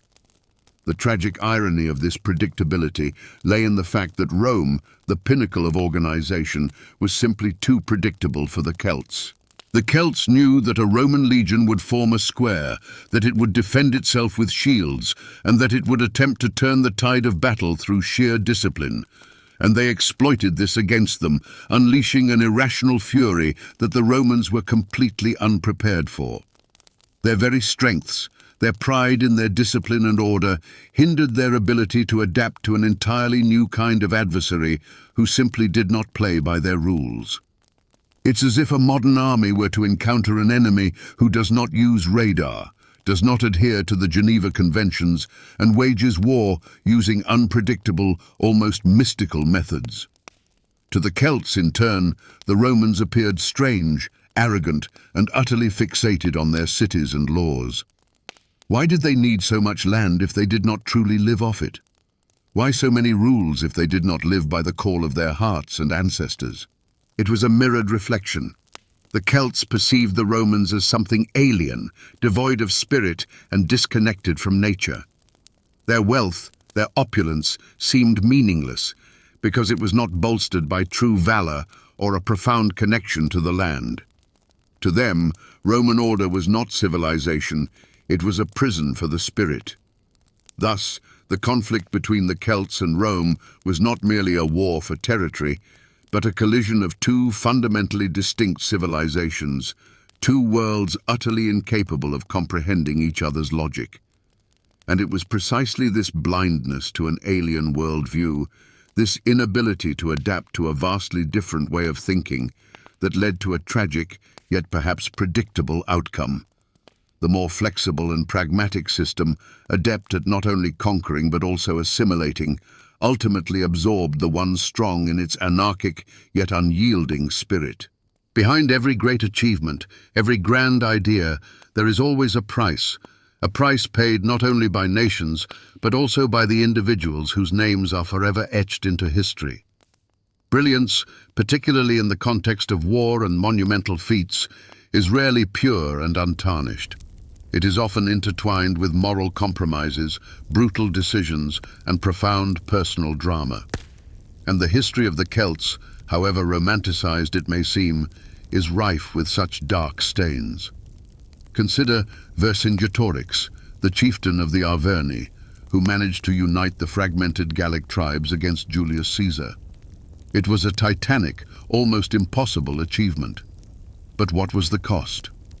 To forge this fragile alliance, Vercingetorix was compelled to make an exceedingly difficult and morally ambiguous decision: to employ a scorched earth strategy. He ordered the burning of cities, crops, anything that could serve as a resource for the Roman legions. This was strategically justifiable, but at what cost? Cities like Avaricum were annihilated. Hundreds of thousands of his own kin were rendered homeless and without food, condemned to starvation and misery. This decision, intended to save Gaul, inflicted irreparable damage upon it from within. It demonstrated how even the noblest of intentions, aimed at salvation, can devolve into immense cruelty towards one's own people. The consequences were appalling. Widespread famine, mass desertion, and simmering discontent, all of which ultimately weakened his army. Delving into the psychological profiles of Celtic chieftains, we observe how the burden of power and constant tension reshaped their characters. From the valiant but perhaps naive idealist a young Brennus might have been before the march on Rome, they transformed into pragmatists and at times even tyrants. Imagine a chieftain whose authority hinges on personal charisma and military fortune. A single defeat, one misstep, and their standing crumbles. This incessant pressure, this perpetual need to reaffirm their strength, led to paranoia, to brutal purges of traitors, to suspicion even toward their closest comrades. From leaders uniting tribes, they morphed into solitary rulers, forced to constantly battle for their position, sometimes resorting to unthinkable compromises just to retain power. The weight of responsibility at the top, where every day was a fight for the survival not only of themselves but also of their tribe, altered their character, toughening them but also hardening their hearts. Upon the altar of grand ambitions, sacrifices were frequently made, not only of enemies but also of close allies. Consider the story of Dumnorix, a chieftain of the Aedui tribe, who was one of Gaul's most influential and charismatic leaders.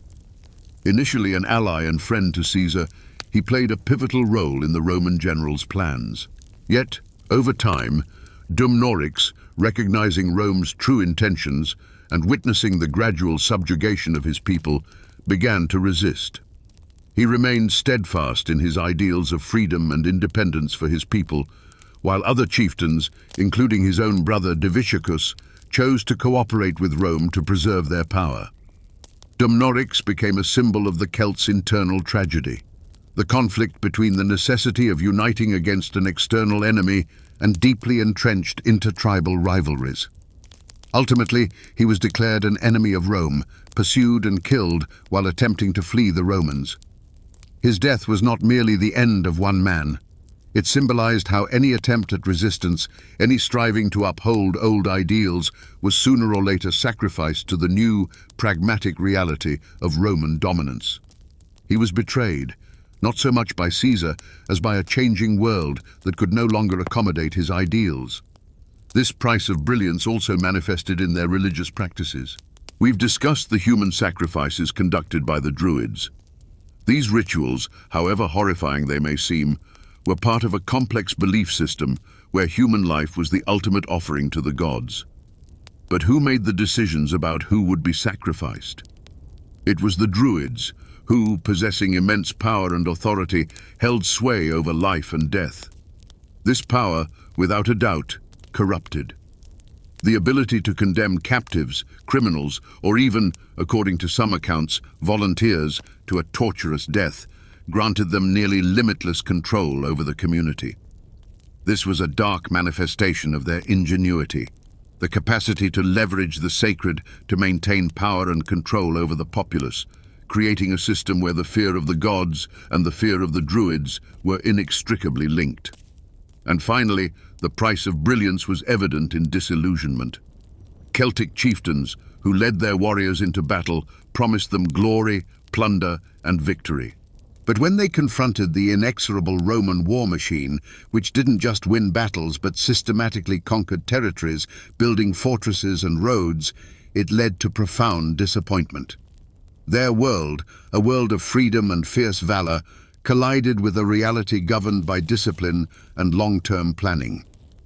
Many chieftains, witnessing their kin suffer from hunger and their traditions crumble, were forced to make the agonizing decision to submit to Rome, thereby betraying the very ideals for which they had once fought.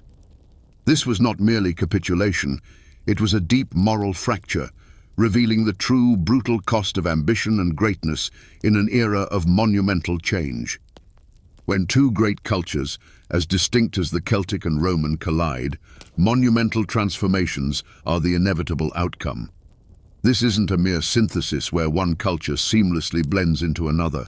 Initially, it's a harsh, dramatic conflict, a collision of worlds that begets unique, sometimes strange, yet always astonishing hybrids. Imagine, on the very same land which yesterday belonged to the wild, freedom-loving Celts, today austere Roman villas rise, and next to the oak groves where Druids once held their rituals, temples dedicated to Jupiter are being constructed. To illustrate with specific examples, in architecture, Celtic oppida, often constructed from timber and earth, surrounded by ramparts, gradually yielded to Roman cities with their stone buildings, forums, basilicas, and aqueducts. However, Celtic tradition did not vanish entirely. In Gallo-Roman towns, for instance, one could often find temples that outwardly resembled Roman structures but housed Celtic shrines dedicated to local deities, or featured decorative elements that wove Roman austerity with Celtic spiral ornamentation. This was not a complete replacement, but rather a complex coexistence, where ancient beliefs and forms adapted to a new imperial reality. In the realm of religion, the clash was particularly acute. The Romans, ever pragmatic in matters of faith, often incorporated the gods of conquered peoples into their pantheon to secure loyalty. This was also true for Celtic deities. Celtic gods, such as Lugh or Epona, the horse goddess, began to be depicted in Roman style, with Roman attributes, and their cults often mingled with those of Roman deities. For instance, the Celtic god of healing, Borvo, was frequently associated with Apollo Medicus. But beneath this outward unification, a profound popular belief persisted in local deities, in the spirits of groves and springs, in the sacredness of the land. At times, astonishing hybrids emerged, sculptures depicting Roman gods adorned with Celtic torques around their necks, or with the stag antlers of Cernunnos. This was less a synthesis and more a superimposition of one system upon another, all while retaining its deep roots. In language, one of the most dramatic processes unfolded. Latin, the language of the conquerors, gradually supplanted local Celtic dialects in Gaul. Yet, it did not annihilate them completely. Gallic Latin, and later Old French, inherited from Celtic languages not only individual words, but also nuances of pronunciation and intonation. This linguistic melting pot laid the foundation for future Romance languages. In Britain, following the Roman withdrawal and the arrival of the Anglo-Saxons, the process was even more intricate. Celtic languages, Welsh, Cornish, were pushed to the periphery, but left their indelible mark on place names and dialects. This linguistic exchange was unspoken yet continuous, and each people, seemingly preserving their own speech, inadvertently enriched it with borrowings. Let's explore some of the most astonishing and peculiar hybrids spawned by this cultural exchange. One of the most striking examples is Greco-Buddhism in Bactria, in modern-day Afghanistan. While not directly a Celtic story, it illustrates the remarkable extent of cultural fusions and how they could emerge in the most unexpected places. The legacy of Alexander the Great led to the emergence of Hellenistic states in the East, where Greek culture encountered Indian. This spawned a unique art form in which the Buddha was depicted in Greek style, complete with toga folds and classical facial features. It's a prime example of how ideas mutated, giving rise to something utterly new and unparalleled. Similar, though less grand in scale, hybrids emerged within the Celtic world as Roman and Celtic traditions converged, giving birth to unique religious cults, localized artistic styles, and even hybrid forms of governance. Imagine the seismic shift in the everyday life of an ordinary person suddenly caught at the crossroads of civilizations. It wasn't just a culture shock, it was a societal upheaval. The rustic rhythms of Celtic life, the clinking of torques, the hearty draughts of ale and mead, the vibrant swaths of loose-fitting wool, collided head-on with Roman sophistication, the tailored tunic, the refined taste for wine, the communal warmth of the public baths, and an unwavering devotion to codified law. Celtic warriors, once accustomed to the untamed thrill of freedom and plunder, found themselves conscripted into Roman auxiliary forces, their wild spirits now shackled by unyielding military discipline. And the common peasant, whose life revolved around the tight-knit village community, guided by the spiritual wisdom of the Druids, now faced the stark reality of Roman taxation and subservience to a distant governor. Under the immense pressure of the empire, some ancient customs faded into obscurity, while others deftly adapted. The Celts began to adopt Roman tools, Roman pottery, and Roman coinage. Yet beneath this new veneer, their intrinsic identity endured, a deep-rooted connection to the myths and legends whispered from generation to generation. The very essence of this cultural crucible wasn't the obliteration of one civilization by another, but rather the alchemical creation of something entirely new. Gaul, reborn as the Gallo-Roman province, never fully assimilated into Roman identity, nor did it remain purely Celtic. It blossomed into a novel phenomenon, a profound synthesis of two worlds that would, in time, lay the foundational stones for medieval European culture. This was a dynamic process of mutual influence, where the victors adopted elements from the vanquished and the conquered, in turn, adapted to their new reality while fiercely preserving their ancestral roots. Thus, under the colossal weight of Rome, Celtic civilization didn't vanish.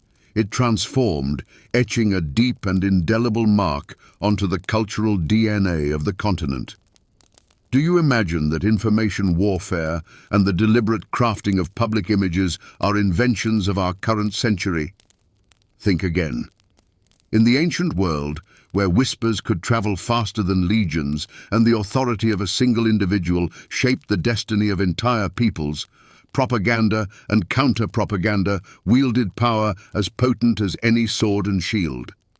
The epic saga of the Celts and their confrontation with Rome stands as a brilliant testament to this very kind of information warfare, where victory on the battlefield often hinged on who most effectively curated the prevailing narrative. The genesis of a myth. Julius Caesar was not merely a military genius, he was a virtuoso of propaganda. He meticulously crafted both his own public persona and that of his adversaries within the pages of his seminal work, Commentaries on the Gallic War. On one hand, he meticulously painted himself as the bringer of civilization, order, and law to the untamed, barbaric peoples. He underscored the existential threat the Celts posed to Rome, portraying them as cunning, unpredictable, and savage, all to legitimize his ambitious and often unsanctioned conquests. Conversely, he elevated the image of his formidable army, transforming his legionaries into instruments of divine will and his victories into the inevitable triumph of Roman civilization. Caesar keenly understood that for a Roman populace steeped in the glory of triumphs and grandeur, merely conquering Gaul wasn't enough. He needed to convince everyone of the legitimacy and absolute necessity of his actions. His commentaries were far more than a military dispatch. They were a masterfully crafted autobiography, strategically designed to immortalize his own name and monumental achievements. Celtic counter-propaganda, though far less organized, was no less potent. They didn't pen treatises or meticulously record chronicles. Instead, they forged their own myths through vibrant oral traditions, heroic sagas, and powerful symbolic acts. Their very battle tactics, naked warriors painted for war, terrifying battle cries, and the haunting guttural blast of the Carnics' war horns were in themselves a profound form of psychological warfare, meticulously designed to shatter the enemy's morale. It was not a propaganda of words, but a visceral propaganda of fear and unyielding valor. However, Caesar's adversaries, particularly within the very heart of Rome, also deployed a formidable arsenal of negative campaigning against him and his Gallic ventures. Caesar's political opponents in the Senate strove to brand his actions in Gaul as unwarranted aggression, framing his victories as the chilling consequence of excessive cruelty. Many of these rumors and counter-narratives, originally spun against Caesar, persist even to this day. He was often depicted as a ruthless butcher, while the Celts were cast as noble yet doomed heroes, their ancestral lands seized by an unprincipled aggressor. Which myths about the Celts, concocted by their adversaries, persist to this day? Take, for instance, the enduring image of the wild barbarian in a horned helmet. While archaeological discoveries confirm the existence of horned helmets, they were more likely ceremonial or parade gear than practical battle-wear. This visual was exaggerated by the Romans to underscore the Celts' otherness and savagery. Another pervasive myth depicts them as bloodthirsty savages whose sole preoccupation was human sacrifice. Though Druids did indeed practice sacrifices, Roman authors like Caesar deliberately inflated their scale and brutality to paint a picture of utter barbarism desperately needing eradication. Such myths proved convenient for Rome, justifying its military campaigns as the liberation of Europe from these perceived barbarians. History, as they say, is written by the victors, and nowhere is this truism more vividly illustrated than in the account of Vercingetorix's surrender after the siege of Alesia. The official Roman version, derived from Caesar's commentaries on the Gallic War, paints a dramatic yet humiliating tableau. The formidable Gallic chieftain, recognizing his defeat, rides fully armed around Caesar's tribunal, dismounts, sheds his weapons, and casts them at Caesar's feet, a stark admission of Roman supremacy. This was a potent propaganda image, meticulously crafted to showcase Rome's triumph and Caesar's personal grandeur. However, drawing upon archaeological evidence and alternative sources, such as later Celtic traditions or analyses by Roman historians less devoted to Caesar, we can infer that the true narrative might have been quite different. Perhaps the surrender was less a theatrical spectacle and more a pragmatic act. Vercingetorix likely capitulated not out of pure deference to Roman superiority, but from sheer desperation, hoping to spare his starving people from utter annihilation. His action was less an acknowledgement of Caesar's greatness and more a tragic choice between dignity and survival. Perhaps he sought to strike a bargain, offering himself as a hostage in exchange for mercy for his people, a gesture Caesar conveniently reinterpreted as an unconditional surrender for his official report. This stark contrast between the official and probable versions reveals the meticulous control of information even in antiquity, and how conquerors shaped history for generations yet to come. We've explored how the Celts, a people of elemental force, collided with Roman order and how their very strength became their undoing. Yet, even after their defeat in Gaul, the Celtic legacy did not simply vanish. It receded into the shadows, lingering at the empire's fringes, particularly in Britain and Ireland, where a unique form of Celtic Christianity blossomed, meticulously preserving ancient myths and wisdom. It seemed as though the very essence of Celtic identity, their indomitable spirit of freedom, would find new expression, adapting gracefully to these shifting realities. But then arrived a second point of no return, a critical juncture where the original purpose was irreversibly twisted, when the ends ceased to justify the means, and the means themselves became the sole objective. This seismic shift occurred not so much due to an external foe, but rather from internal conflicts and compromises that ultimately splintered and extinguished the last vestiges of Celtic independence. The pivotal moment when the initial vision was irrevocably corrupted transpired not in battle with Rome, but many centuries later, during the Norman conquest of Britain in 1066 and the subsequent Norman expansion into Celtic territories. The Normans, descendants of Vikings who had settled in France and embraced both Christianity and the French language, represented an entirely new breed of adversary. They were not merely marauding conquerors like their Norse forebears, nor solely assimilating empires like Rome. The Normans ushered in a feudal system, formidable castles, the code of chivalry, and a new, far more aggressive form of centralized power. They didn't just come for plunder or assimilation. They arrived to utterly reconstruct society, impose their own elite and their own laws, leaving no quarter for previous freedoms and traditions. The aim of their conquests became total subjugation and complete societal re-engineering rather than mere dominance. This pivotal decision ignited a chasm of internal strife among the Celtic peoples. A stark example is the 13th century conflict in Wales between Llywelyn ap Gruffydd and a faction of the Welsh nobility. Llywelyn, famously known as the last Prince of Wales, was a figure whose dedication to unity and resistance mirrored that of Vercingetorix. For a brief period, he managed to unite much of Wales and even secured recognition of his title from English King Henry III. He remained steadfastly committed to the ideals of Welsh independence, culture and language. understanding that without preserving these foundations, his people would be utterly lost.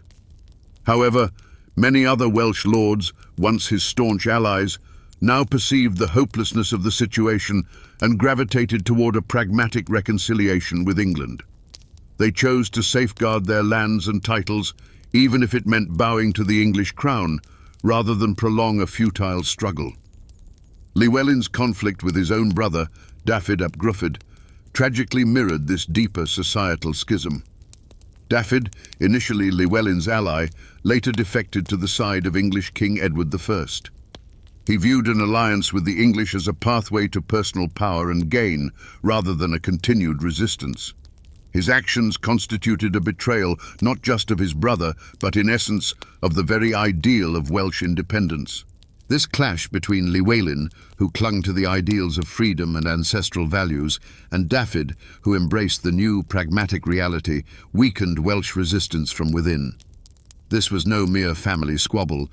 It was a battle of two worldviews: idealism versus pragmatism, liberty versus expediency, a struggle that ultimately culminated in catastrophe. A symbolic act that underscored this profound turning point was the death of Llywelyn ap Gruffudd in 1282 and the subsequent proliferation of English castles throughout Wales. Llywelyn, encircled and betrayed, perished in battle, and his head, much like those of ancient adversaries, was transported to London and publicly displayed. It was a cruel act, mirroring the tactics Caesar employed against Vercingetorix. But in the Celtic context, where the head held profound sacred meaning, this was not merely humiliation. It was an absolute desecration. The castles that Edward I subsequently erected, such as Conwy, Caernarfon, and Beaumaris, were more than just fortresses. They were monumental symbols of the suppression of Welsh independence, the physical embodiment of a new power that had come to stay. They were stone declarations proclaiming that the ancient order was gone forever, and now Wales would submit to new laws, a new culture, and a new elite. This period also marked the systematic abandonment of ancient laws and traditions. English law was gradually imposed upon the conquered Celtic lands, steadily displacing the age-old Celtic customs passed down through generations. The use of the Welsh language was actively suppressed, lands were confiscated, and local lords were replaced by English appointees. The means ceased to justify the ends when conquest transformed into total subjugation. The means now encompassed not only military superiority, but also the systematic dismantling of the cultural and legal bedrock upon which Celtic identity rested. Thus, if the initial encounter with Rome was a profound shock, the Norman conquest became the second point of no return for the Celts. It was the ultimate devastating realization that their ancient world, founded on tribal freedom and the authority of Druids, could not withstand the onslaught of a total, meticulously planned imperial machine that had come not merely to plunder, but to utterly reshape. This marked the end of one era and the agonizing dawn of a protracted process of assimilation, where the Celts were forced to fight not for dominance, but for the very preservation of their unique identity, retreating into mountain passes and misty islands. Following such a profound upheaval, a seismic shock delivered by centuries of relentless warfare with Rome, compounded by the subsequent incursions of Germanic tribes and ultimately the Normans, Celtic society transformed beyond all recognition. This was more than a mere defeat on the battlefield. It represented the total collapse of their entire world order, a radical re-engineering of their social fabric, their economic foundations, and the very psyche of the survivors. A civilization that once struck terror across the entire continent now teetered on the brink of mere existence, forced to either adapt or fade into the annals of history. A reshaped social fabric. Conquests invariably usher in a radical shift in power. But when the dust settled, who truly emerged victorious, and who was left to count their losses? It's abundantly clear that the ancient Celtic kings and chieftains were among the vanquished. Their authority was either obliterated or drastically curtailed, their ancestral lands seized. The Druids, once wielders of immense spiritual and political influence, faced persecution and nearly vanished, their rich oral traditions supplanted by the written word and the advent of Christianity.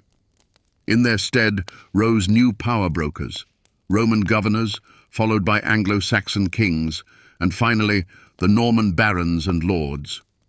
These successive waves of rulers introduced the feudal system, a rigid structure where land and power were brutally centralized. Though the Celtic peasants clung to their language and certain customs, they found themselves at the very bottom of this stark new hierarchy, often becoming beholden to foreign masters. The old tribal bonds withered, giving way to new vertical relationships of subordination and subservience. An economy built on bones. How, then, did the economy rebuild itself in the wake of such monumental upheaval? The vast resources the Celts once mined or seized as plunder now flowed directly into the coffers of their conquerors. The Romans erected cities, roads, and bridges, yet this infrastructure was designed to serve the empire's interests, not to foster Celtic autonomy.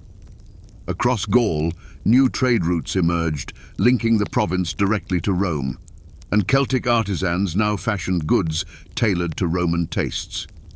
In Britain, following the Anglo-Saxon conquest, urban life withered, trade networks fractured, and the economy regressed to more rudimentary forms of agriculture and petty commerce. Then, with the arrival of the Normans, the economy re-centralized once more, but this time under the iron grip of the English crown, oriented entirely towards the needs of the metropole. The immense wealth of the Celtic lands, metals, wool, even slaves, now streamed into these burgeoning centers of power, irrevocably altering the map of European trade. The psyche of the survivors. How, then, did the worldview of those who endured such monumental shifts transform? It was a collective trauma, a profound psychological rupture. A people accustomed to being free and formidable now found themselves subjugated by outsiders. The palpable sense of lost independence, the erosion of ancient traditions, the fading memory of their gods, all of this birthed a deep melancholy and a profound yearning for a bygone era. This trauma manifested as a surge in mysticism, giving rise to legends of sleeping kings like Arthur, who would return when their people were in their direst hour. It was a form of psychological compensation for the shattering loss of real power. In the mountainous regions and on the islands, where Celtic traditions persevered longer, a potent sense of distinctiveness arose, a fierce pride in their uniqueness, coupled with a deep-seated resentment towards their conquerors. Yet, there was another facet to this grand narrative: adaptation. Many Celts, particularly those inhabiting the plains, came to terms with the new order. They integrated into Roman and later Anglo-Saxon culture, adopting their language, customs, and faith. For them, this was not merely an act of subjugation, but an avenue for survival, a chance to integrate into a new, more stable system. They served in Roman legions, became tenants on the lands of Norman barons. This reflected a psychology of survival, an innate drive to carve out a place in a transformed world, even if it meant shedding a part of their identity. It was not a process of violent assimilation, but rather one of gradual, at times even voluntary, confluence. Thus, the post-conquest society emerged as a heterogeneous tapestry. On one side, oppressed and traumatized, yet stubbornly clinging to its memory and myths. On the other, adapted and integrated, yet having relinquished a measure of its unique identity. It was a world where old and new intertwined, where ancient deities whispered their secrets beneath the arches of Christian cathedrals, and Celtic sagas were recounted in Latin or Old English. This intricate process forged the future of Europe, illustrating that even after a complete societal upheaval, life persists, discovering new forms and meanings, constructing fresh social and economic ties, albeit upon the very foundations laid by the conquerors. When we think of the Celts, it's hard to picture them as philosophers in the ancient Greek sense. leisurely debating ethics in sun-drenched porticos. Yet, the Celts possessed a profound and sophisticated philosophical bedrock that governed their society, dictated their actions, and sculpted their worldview. This wasn't a system of logical treatises, but rather a complex tapestry of ideas that permeated every fiber of their existence, passed down orally and woven into their rituals and traditions. The overarching concept that animated their world was that of a living cosmos, where every element was interconnected and imbued with divine forces. For the Celts, no rigid division existed between nature and spirit, between gods and humans, between the living and the dead. The universe was a single, ever-shifting current of energy, and humanity merely a strand within this vast flow. This worldview explains their reverence for sacred groves, springs, and mighty oak trees, which were considered potent conduits to the realms of gods and ancestors. Their philosophy wasn't about conquering nature, but about living in harmony with it, about embedding human life within the grand cosmic cycle of death, rebirth, and eternal motion. Their world wasn't static like Rome's, it was dynamic, vibrant, and perpetually renewing. The intellectual engine of this era was, without question, the Druids. They were not merely priests, but true philosophers and intellectuals of their age, the grey eminences, whose ideas inspired chieftains and their inner circles. They authored no books, but instead functioned as living encyclopedias, custodians of oral traditions, myths, laws, and vast stores of astronomical and medicinal knowledge. Their training could span up to 20 years and encompassed a profound study of nature, the stars, the human body, as well as ethics and jurisprudence. The Druids served as intermediaries between the human and divine realms, acting as judges, healers, teachers, and prophets. It was they who articulated the profound concepts that drove the Celts: the immortality of the soul and its transmigration, a belief that directly fueled their fearlessness in battle, the cyclical nature of existence, and the sacredness of the land. Their pronouncements held the force of law. Their interpretations of divine will dictated war and peace, and their knowledge of herbs and rituals sustained communal life. So, what alternative philosophical doctrine stood in stark opposition to the core Celtic worldview? And how did this clash of ideas shape the actual political landscape? This was a confrontation with Roman pragmatism and Stoicism. Unlike the Celts, the Romans didn't perceive the world as a living organism teeming with spirits. For them, the world was something to be conquered, ordered, and subjected to law and the state. Their philosophy was action-oriented, focused on practical utility, and geared towards establishing institutions that would ensure stability and control. Stoicism, widely embraced by the Roman elite, taught self-control, reason, acceptance of fate, and unwavering service to the state. The battle of ideas manifested in every minute detail. For the Celts, war was an act of supreme valor, almost a ritual, where individual bravery outweighed sheer numbers. For the Romans, war was a political instrument, a grim necessity where discipline, logistics, engineering prowess, and cold calculation reigned supreme. The Celts believed in the invisible power of spirit and ancestors, the Romans in the might of laws and legions. Celtic philosophy fostered decentralization, tribal autonomy, and a life intricately woven into natural cycles.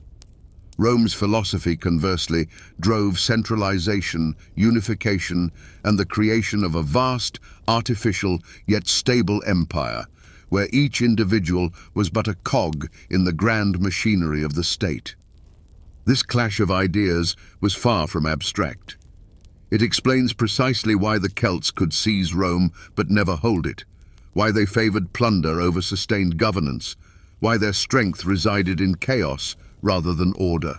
Their philosophical bedrock, rooted in the concept of a living, elemental world and personal liberty, was fundamentally incompatible with the Roman ideal of total control and universal law.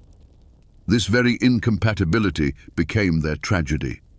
They were too free, too mystical, too profoundly tied to their local oaks and sacred springs to forge an empire that demanded a complete abandonment of these deep-seated, foundational principles.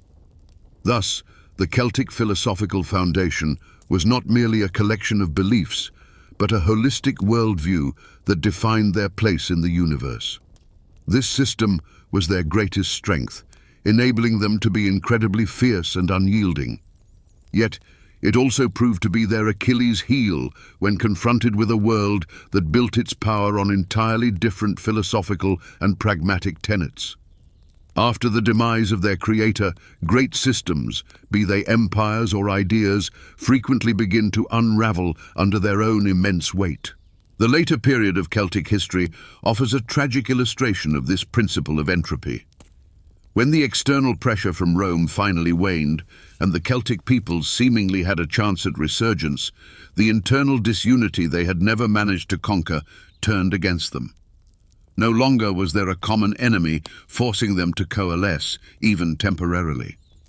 A system devoid of a central core and a shared long-term vision began to devour itself.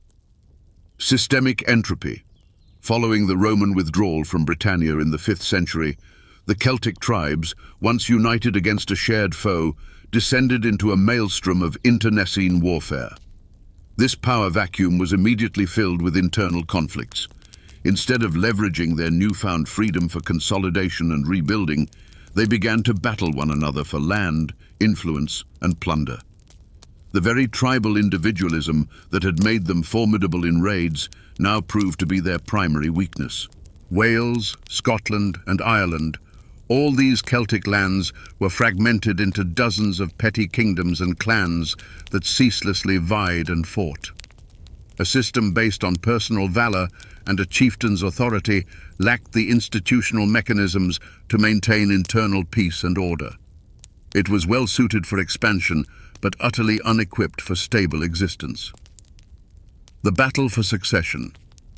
When the Romans definitively abandoned Britannia in the 5th century, leaving the Celtic Brittonic tribes exposed and defenseless, it immediately triggered a chaotic scramble for power. Every minor chieftain, every ambitious warrior, every clan leader sought to carve out their own peace. Figures like Gildas the Wise emerged, describing the disorderly and desperate attempts of the Britons to defend themselves, yet noting their bitter internal divisions. This was a struggle among the heirs of Roman Britannia, who tore the grand idea into fragments, each interpreting it to their own advantage.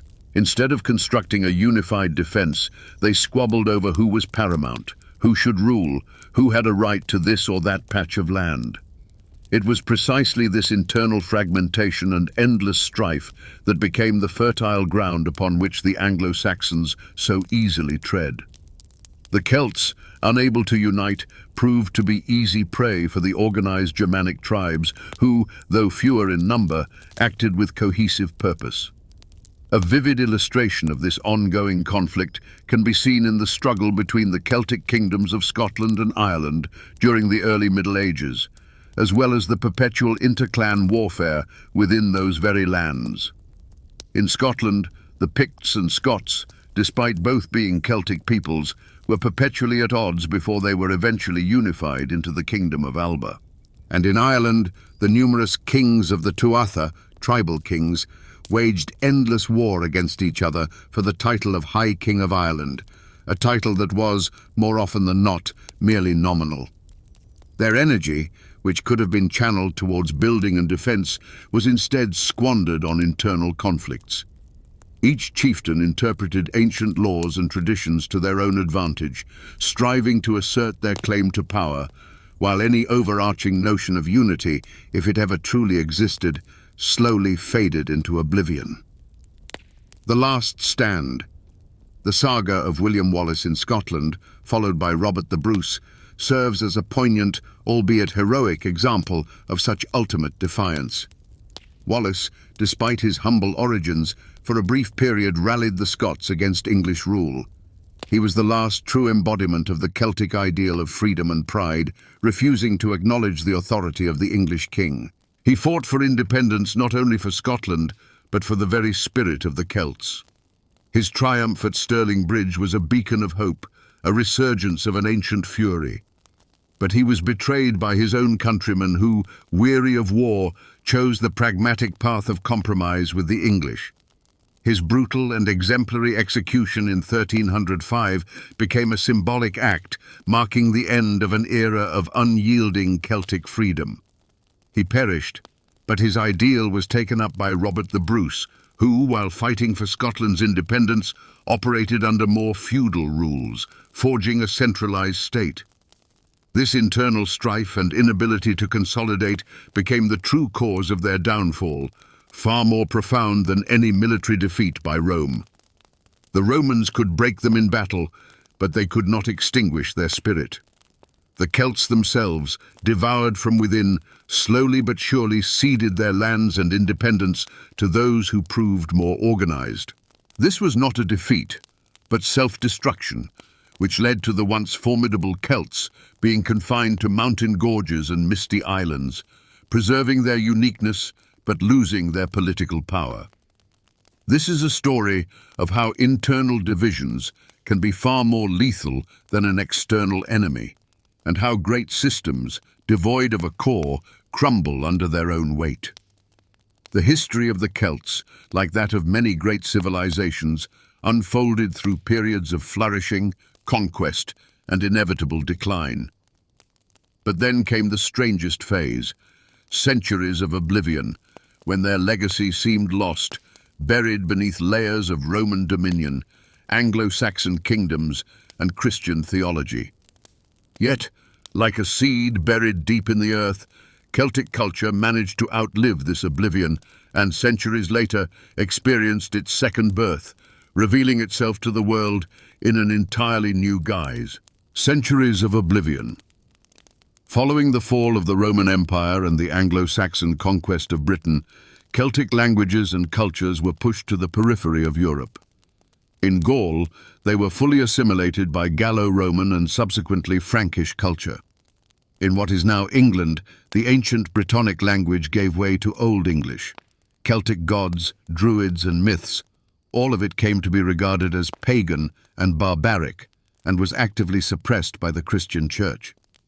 Historians and chroniclers of the era, with rare exceptions like Gildas or Nennius, either ignored the Celts or portrayed them in a negative light. Their great sagas, the wisdom of their druids, their unique art, all existed solely in oral traditions or in rare, isolated manuscripts in remote monasteries in Ireland and Scotland, virtually forgotten by the rest of Europe. This was a kind of cultural dark ages for the Celts. Yet, it was precisely within these isolated monastic havens, like the monastery on the Isle of Iona or Kells Abbey, that the pivotal moment of rediscovery and revival occurred. Irish and Scottish monks, whose missionary efforts began with St. Patrick, accomplished something truly extraordinary. They didn't merely adopt Christianity, they masterfully wove it into the rich tapestry of deep Celtic traditions. They meticulously transcribed ancient Celtic myths and heroic tales, such as the Ulster cycle or the Fenian cycle, preserving them for future generations. They didn't obliterate the past, rather, they adapted it, transforming monasteries into sanctuaries of knowledge. It was here, within Celtic scriptoria, that masterpieces like the Book of Kells were created, a lavishly illuminated gospel book that astounds with its intricate Celtic knotwork and miniatures. This insular art style became a genuine cultural phenomenon which, through the missionary zeal of Celtic monks, spread across the entire continent, from Ireland to Central Europe. Thus, the Celtic legacy, almost entirely forgotten on the continent, was not only found but reanimated in a vastly different era, and its impact was colossal. The influence of this rediscovered knowledge and art manifested during the Renaissance, when European thinkers and artists turned their gaze towards classical antiquity. While the primary focus remained on Greece and Rome, the unique manuscripts brought from Ireland and Scotland exerted their own subtle influence on the shaping of European art and literary taste. But the true explosion of interest in the Celts came much later, in the 18th and 19th centuries, during the Romantic era. Writers, artists and composers, weary of rationalism and classicism, turned to wild, primitive cultures, finding profound inspiration within them. Poets like James Macpherson, with his poems of Ossian, though they produced forgeries, nevertheless ignited immense interest in Celtic mythology and history. Yet, this was often a misreading. Later eras read ancient ideas in an entirely new light, imbuing them with meanings that were not originally present. The Celtic warrior, who in reality was a pragmatic raider and a brutal killer, was transformed into a noble savage, a romantic hero, a freedom fighter standing in opposition to civilization. Druids, who practiced human sacrifice, became wise, almost magical elders, guardians of nature. The myth of King Arthur, originally a Celtic tale of a war leader, evolved into a chivalric legend of a medieval king, a paragon of honor and valor. These interpretations were products of their respective eras, their aspirations and perceptions, rather than precise reflections of the past. Thus, the Celtic legacy underwent a dual rebirth. First, it was salvaged and transformed by Celtic monks, who infused it with the Christian spirit. Then, centuries later, it was rediscovered and reinterpreted by Romantics, who breathed into it the spirit of noble savagery and mysticism. Today, Celtic culture thrives in the languages of Wales, Ireland, and Scotland, in its music, in its vibrant festivals, and in countless works of art and literature, reminding us that even after periods of oblivion, the most profound and unique ideas possess the power to be reborn and once again capture the human imagination. So, we have journeyed through the ages, embarking on an incredible odyssey from the nascent steps of the Hallstatt culture to the last defiant flickers of the Celtic spirit in Wales and Ireland. We began with a paradox: how a people lacking a unified state could conquer and humble Rome itself, only to then dissolve into history, yielding to more organized civilizations. And now, completing the circle, we see that these very same problems, which ignited it all, are resurfacing in a transformed guise in our 21st century. This is the eternal drama between the elemental, untamed force of liberty and the pragmatic, methodical might of order. Today, we battle to preserve cultural diversity in the face of globalization, to safeguard individuality in a world of standardization, and to protect local communities from the behemoth grip of giant corporations and digital platforms. The Celtic struggle for their uniqueness against Roman universalization is but an ancient echo of our own contemporary challenges. Consider their history, their astonishing efficiency in delivering instantaneous, devastating blows, their ability to strike terror into an adversary with their mere presence, their fury and fearlessness bordering on madness. All of this constituted a formidable arsenal. Yet, simultaneously, their inability or unwillingness to build long-term institutions, their ceaseless intertribal feuds, their adherence to local traditions over centralized governance, all rendered them vulnerable in the face of a player like Rome. The modern world, too, is rife with such paradoxes. We witness meteoric rises, viral ideas, and hype-driven projects that blaze brightly but fade just as swiftly because they lack internal structure, long-term planning, and the capacity for scalability. The central, irresolvable paradox of this entire recounted history lies in this: the absolute, unbridled freedom and the cult of personal valor, which made the Celts invincible in battle and endowed them with incredible inner strength, simultaneously became their fatal curse, preventing them from forging a stable and enduring state. They were a storm people, capable of sweeping away everything in their path, but incapable of settling down and building, because their very nature resisted any rigid order or centralization. Their greatness lay in destruction, not in creation as understood by the Romans. And this fundamental dichotomy ultimately led to their incredible potential never realizing itself in the form of an empire, instead dissolving into a rich cultural legacy. This paradox extends far beyond ancient history. It speaks to a fundamental problem of human society. Can maximum freedom be achieved without spiraling into chaos? Can a stable order be built without simultaneously suppressing individuality and spirit? The Celts demonstrated that an attempt to live in complete anarchic freedom, guided only by honor and immediate gain, can lead to monumental but short-lived victories. And their adversaries, the Romans, proved that the pursuit of absolute order, of total unification, can be incredibly effective, but often comes at the cost of cruelty and the suppression of all that is foreign. And looking upon this epic drama, upon this thousand-year confrontation between elemental force and order, upon this eternal struggle for liberty and survival, the ultimate irresolvable question arises. Is history merely an endless spiral, where we are condemned to repeat the same mistakes again and again, perpetually pitting wild, unorganized energy against the iron grip of order? Or do we, after all, have a chance, by utilizing the lessons of the past, to break free from this cycle and discover that fragile yet vitally important balance that will allow us to be simultaneously free and strong, unique and resilient?